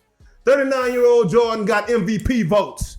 How many MVP votes did LeBron James have last year, this year? 0. Go back and look. I ain't making this up. 39-year-old Jordan had the Wizards 5th in the conference with Kwame Brown. Facts. Had to step away. Injuries took a toll. But 39-year-old Michael Jordan also played 82 games. When last time we seen LeBron play 82 games? Talk to me. You can't rebuttal. What That's they why say? nobody's saying nothing. What they say? Talk to me now. 39. Did he say 39-year-old Jordan played 82 games? Yes, I did. You know, after 3 years of retirement, came back again and was still the best baller out there. Get off the gas, man. There's no doubt about it. This is not an opinion. This is a fact. Michael Jordan is the GOAT. And that's my IMO. Think about that, huh? You feel good about it? Hey. You can't rebut, though. I was gagging like... Hey, I was saying like this here. Hey, you know how them valley girls you say gag me with a spoon? Yeah. Hey, man, I was gagging on a spoon. Yeah, you know? I couldn't say that. But this is the thing. I got so many rebuttals on Michael Jordan. Hey. We got to say that for another week. Yeah. And that was his opinion. Even though one time and now he said facts. That was still his opinion. Yeah, it was my opinion, but I just had to say that because he couldn't say nothing about it. You know what I'm saying? You know what I'm saying? But that was great. But hey, we almost forgot. What? We ain't educated these people today. Oh, we got it. You know what I'm saying? Chang-a-lang, chang-a-lang. Chang-a-lang, Chang-a-lang around this thing, man. Hey, man, Y'all know what time it is. Man, we finna We ain't gonna do that. Yeah, we gotta ring the bell. Who you got for us today, huh? Nephew. Yeah. Before I go to the one we got today, I got something to say about the one I said something last week. You know, we had somebody try to respond on the internet. And this is all I tell people. Watch the show, put something in the chat, and we'll discuss it on air. Yeah. But somebody say, Paul Warfield almost made Mel Blount quit. You're lying. Yep. Guys didn't quit then. Mel Blount is not no damn Ben Simmons. Yeah. He wasn't about to. And then he brought up one game in a 14-year career. Yeah, what's my boy for the 49ers that quit on them boys this week? Oh yeah, Mel Blount ain't no Devondre Campbell. No. And they said, Paul Warfield caught 3 passes. I can't confirm or deny this for 150 yards and 3 touchdowns. He might have. Yeah. But that's one game in a 14-year career. Yeah. But everything else I said about Mel Blount, he was a shutdown corner. Facts. He was defensive player of the year. What up, Jameson Williams? He was going down. He was all decade. And I asked the person, I said, the Detroit line today, old school, by the way, Jameson Williams. Shout out number 9. Appreciate you joining us, big dog. So I just want people to know, Uncle, you cannot find me a defensive back that has ever played in the NFL that didn't get burned at least one or two times. Hey, that's a part of the I don't job. care who they are. Yeah, you just got to minimize it. It's going to happen that to was you, his though. one game, and he said that was in 1972, and in 71, and he didn't even become a full-time starter until 72. Yeah. So he was coming off the bench, or he was replacing somebody else in that year that you're talking about. See, this is the thing that I'm telling everybody. I would debate anybody on sports about anything, and I know what I'm talking about, but I'm going on because everything I said about Mel Blount is true. I didn't ever say Mel Blount didn't have one bad game, but this week, and you're gonna love this one. Yeah. We are on Lim Barney. Ooh, the original number 20 for them Detroit Lions, for the huh? Detroit Lions. Yeah. And this is why you're gonna like this one. And this is y'all gonna find out a theme about a lot of those older players. You got Jim Brown went to Syracuse. We had Herb Adley went to Michigan State. Yep. But where did Mel Blount go? Southern University. This guy here from Jackson State. Oh, wow. Okay. Jackson State. HBCU in the high. Lim Barney. Yeah. Lim Barney was a second-round draft pick. Yeah. And what year was it? What year was it? Oh, I don't have the year. Yeah. But anyway, Lim Barney was second-round draft pick. It was in 1964, I think. Okay. That's off top of the dome. Yeah, but he was 6 foot, 188 pounds. Yep. He was all decade for the 60s. Wow. He was a shutdown. And when you go, even when I went and did the research, because I know Lim Barney because I actually saw him. Yeah. Just like the other guy that was trying to tell me about Paul Warfield. I don't even know if he actually saw Paul Warfield because this is what I do know. There's not a lot of guys between 65 and 75 on the internet. Yeah. I'm for sure. Like that. For sure. So Lim Barney was that dude, man. He was a 3-time All-Pro. Unless they're watching this show. He was a 3-time All-Pro, and during his career, he had now he's a defensive back, but he had 11 career touchdowns. Wow. 56 interceptions. That boy housing balls that he's catching. 56 interceptions. Yeah. He in the Hall of Fame. He played 11 seasons. 1967 was his first year. Okay. He had 11 touchdowns as a defensive back. He had seven INTs returned for touchdown. Wow. He had 2 punt returns and 2 kick returns. Yeah, I love that. So he was doing it all. Yeah. And and when you go and read about him, they say electric, exciting, and all that because as a punt returner, this is what I remember Lim Barney doing. They punted the ball and 3 or 4 guys, you know how the ball is bouncing? Yeah. It might have been a kick return because this is way back. Yeah. So I'm just going to, but the guys were standing around the ball like this. Lim Barney came between them, scooped it up off the ground and went 60 yards. And took it to the high. He didn't take it quite to the high but he took it 60 yards down the field. I remember this. Yeah. So all of these guys were doing exceptional stuff. They could return punts. They had speed. They could run kicks off. And you would not throw to their side. And Lim Barney had 56 interceptions in the 60s and 70s when they wasn't throwing the football. ball. So he was another shutdown He was guy. another shutdown Now, guy. did he come lay that hat like our boy last week? Mel Blount? No, well, he was Was he more like Dion, where he would hit, but he he would. Now Mel Blount was a physical specimen. Yeah. Mel Blount could have almost been a linebacker or something. Yeah, but he ran a 4.4. Yeah. So, and I didn't even look at Lim Barney's speed, but I'm pretty sure Lim Barney faster than Mel. Oh wow, yeah. Because Lim Barney had speed.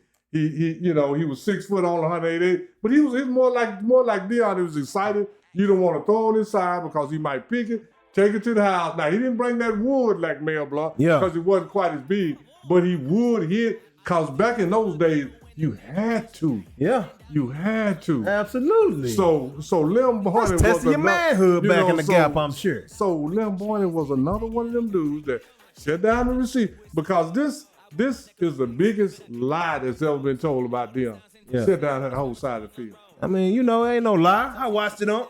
Okay. So you mean to tell me that if you got two dudes on Dion's side of the field, one run a deep route and one run an underneath route. No. He gonna cover both of them? No, he can't do down that. this side of the field? He can't do that. He on down this side of the field? He can't do well, that. then he can't cover that. He can't shut down one side of the field. That's I mean, quit saying shit that ain't true. Unc is a defensive back. So quit saying that shit. He ain't covered. He can cover one man. Yeah. You can't cover. If you got 3 men on the side of the field, Deion can't do that. Yeah. You know, I'm just saying, so all that's just high player. And this is what people get mixed up. And I'm not saying that Deion is better than them. I'm not saying that they better than Deion. Yeah. I'm saying that you're only as good as your teammates. And Mel Blanc got 4 Super Bowls. Yeah. And he got 3 interceptions in Super Bowl. But this is about Lem Barney never went to the Super Bowl because his teammates wasn't good enough. Yeah. But as an individual, Yeah. Lem Barney was that dude. And when you can look it up, anybody can go look it up. They always say he was exciting. Yeah. He was electrifying. Yeah. Because he did stuff that they would say, no. Oh, good play. Yeah. That's the way. So he's one of them guys that can only do what, he was. Only do what he did. Yeah, like when he went between the guys and scooped the ball up, the coach was screaming. I feel like I've seen that play. Yeah, you probably have. Don't do it. Number 20 for the. Don't do it. Ah, good play. Yeah. Guess what? Now you in touchdown range. Now you score a touchdown or whatever. Yeah. But these guys, and that's why when you go make a play, this is the difference between a boneheaded play and a great play. A boneheaded play is when you mess up. A great play is when you accomplish what you want. I was just about to say, because 27 did the same thing. It's a thin line between boneheaded and great. Absolute execution. And Lem Barney was one of these dudes that you would always, but not always, but it's been a few times like, don't do that, no. Yeah. Then at the end of the play, you're like, good job. Hey man, good job. You did that thing. So Lem Barney, go do your research. Yeah. And they'll tell you. And back in the day, they say when they way back when they was on TV, they come up to the line. Dallas Cowboys, but they look at over there. They say, "Oh, Lem Barney there. We're not gonna throw that side." Yeah, man. Hey. And the commentators would even say, "Oh, they're not gonna throw on Lem Barney side." Hey, Amari Grace was going down. He said Lem Barney is his cousin, man. Hey, tell Lem Barney. Hey, he that dude, man. He that dude, man. And tell him to come watch the show, man. Yeah, man. Tell him to come watch the show, man. He's one of my favorite cornerbacks of all time, Lem Barney. He might be my favorite because of the excitement. Not saying he was the best. He might be my favorite because he was always exciting to watch. Hey, we still talk about him in 2024. Anytime you have 11 touchdowns as a defensive player, that's pretty good. Yeah, man. And he played 11 years, so Lem Barney was another shutdown corner. So all the things I keep trying to tell you, there's nothing new under the sun. Everything that you talk about has been done before. It's just new to me and you. It's not new to the world. Fool you crazy. Yeah, it ain't new. I just ain't seen it. We ain't seen it. But that's why we got to ring the bell so Unc can put us on game. And that's another episode of Ring the Bell right there for you, man. That's what's up. He says, is that Crunchy Black? He called you Crunchy Black from 3-6 Mafia, Unc. Oh, no. I'm talking about what Night Train Lane, too. Oh, yeah. That's a lot of them. Yeah, Night Train Lane. We got a whole series to ring the bells, bro. To ring the bell. Go back. Absolutely, bro. Man, we got to ring the bell on basketball. Hey, hit that subscribe button, big dog. You know what I'm saying? We appreciate you tuning in, homie. We got a ring the bell series, bro. We educate. We bridging the gap from the youth, you know what I'm saying, and the old school. You know what I'm saying? Because I say Michael Jordan the GOAT. Unc had to bite the spoon or whatever, got gagged on the spoon because he done seen Bill Russell, Will Chamberlain. He done seen some guys and some dudes that'll give Jordan the business. So he says. But in my lifetime, Jordan is that dude. You know what I'm saying? Yeah. So we bridge the gap of knowledge right there, man. I didn't know Will Chamberlain ran a 46-400 and bench press 500 pounds. I didn't know Bill Russell ran a 49-400 in track. And you know what I'm saying? saying? Jump 6'9". And high jump 6'9". I didn't know Will Chamberlain, God doggone, was in the volleyball Hall of Fame. But Unc put me on game. Yeah. You feel me? You know, so that's what we trying to do, man. We trying to educate the masses on what's really going down. And like Unc say, hey, sports existed before we got here, so we need to stop acting like boys couldn't do things back then. And athletes have not changed. The technology in which they train has changed, and that's it. because Jesse Owens was running on dirt tracks and with no starting blocks. With no starting blocks. Digging a hole in the Bullet ground. Bob Hayes was running on Dirt and cinder with horrible traction and still running 9.9s. You know what I'm saying? So it's some things that these athletes in the past were doing, but nobody there to tell the stories. And we recording these stories on YouTube, so it's gonna be here forever. So y'all go check us out, man. Check out the series. And let it, we have had phenomenal athletes in every generation. Yeah. So don't try to play like one generation is better than the other one. Yeah. And that's what. And I'm not trying to say Lem Boyd is better than Dion or Darrell Reeves, but this is what I can tell you. I can't say they're better than Lem Boyd or Mel Blount either. Yeah. And this is the thing. I need these young guys that never saw these guys to quit trying to tell people that saw them both that he's better. You can't untell my eyes and my brain what I saw. Yeah. Because I can't tell you who's better because the rules change, they play different, all of that. Yeah. Because other than Michael Jordan. Yeah, because this is the whole thing that I do know. And and I hear last week, Ryan, your nephew say, Jim Brown couldn't do that then. Couldn't do that now. All I can say is this, I'm not sure, because back then, Jim Brown had to face horse collar, targeting, head slaps, hip drop, clothesline, chop block, he had any weak boy rules when they flopping and things. There was no defenseless receivers. Yeah. All the rules they have now. Hands to the face. All this stuff in the 70s when Unc was a young man. Was part of the game. We were doing that. Yeah. So if you tell me that these guys are better now, I was like, he can't take a hip drop. Hey, I saw that interception on that Super Bowl. Old boy landed with an elbow and hit that receiver under his chin. And then what did even one of the guys that was announced say? Oh, they could do that then? Yeah. See, this is the thing. You younger guys, I'm not going in. Y'all don't have a concept of how it was back then. So don't tell me that. I mean, because I'm not sure that these guys can take. I don't know if they can take targeting. I can tell you they can't take it. All the flopping going on, they can't take it. I'll tell you that right now. All the guys that I see now ducking their head and Saquon them jumping over them, them guys wouldn't have been doing that back in the day. Yeah, facts. That's all I'm saying. Big facts. And I have respect for greatness in any generation. Hunk does. Yeah, man. And shout out everybody here on TikTok, man. I just wanted to address a few things, man. Favorite team, Dallas Cowboys. When Dak Prescott's playing, favorite team was the Kansas City Chiefs. Schmeep, and that's for me. Dallas Cowboys for life. And then he also a Dallas Texans fan, which equates to the Kansas City Chiefs as well. Which I went to both of their first games ever. Yeah, Schmeep, man, he say, hi, brothers, I messed up real bad and got a DWI. I don't know why I asked, but y'all got any good words of encouragement? All I can say, man, is tomorrow will come. Keep living, brother. Time heals all, bro. Things will get better. Sucks, try not to, Take care of your business and never get another one. Uber. Take care of your business, never get another one. Uber Work next time. through it, and everything gonna be all right. But this is the whole thing. Sometimes a setback. A setback is just a setup for a comeback. Absolutely, so man. It ain't where you went, it's where you're going. Hey, if it didn't rain, you can't appreciate the sunshine. You know what I'm saying? And this is the whole thing.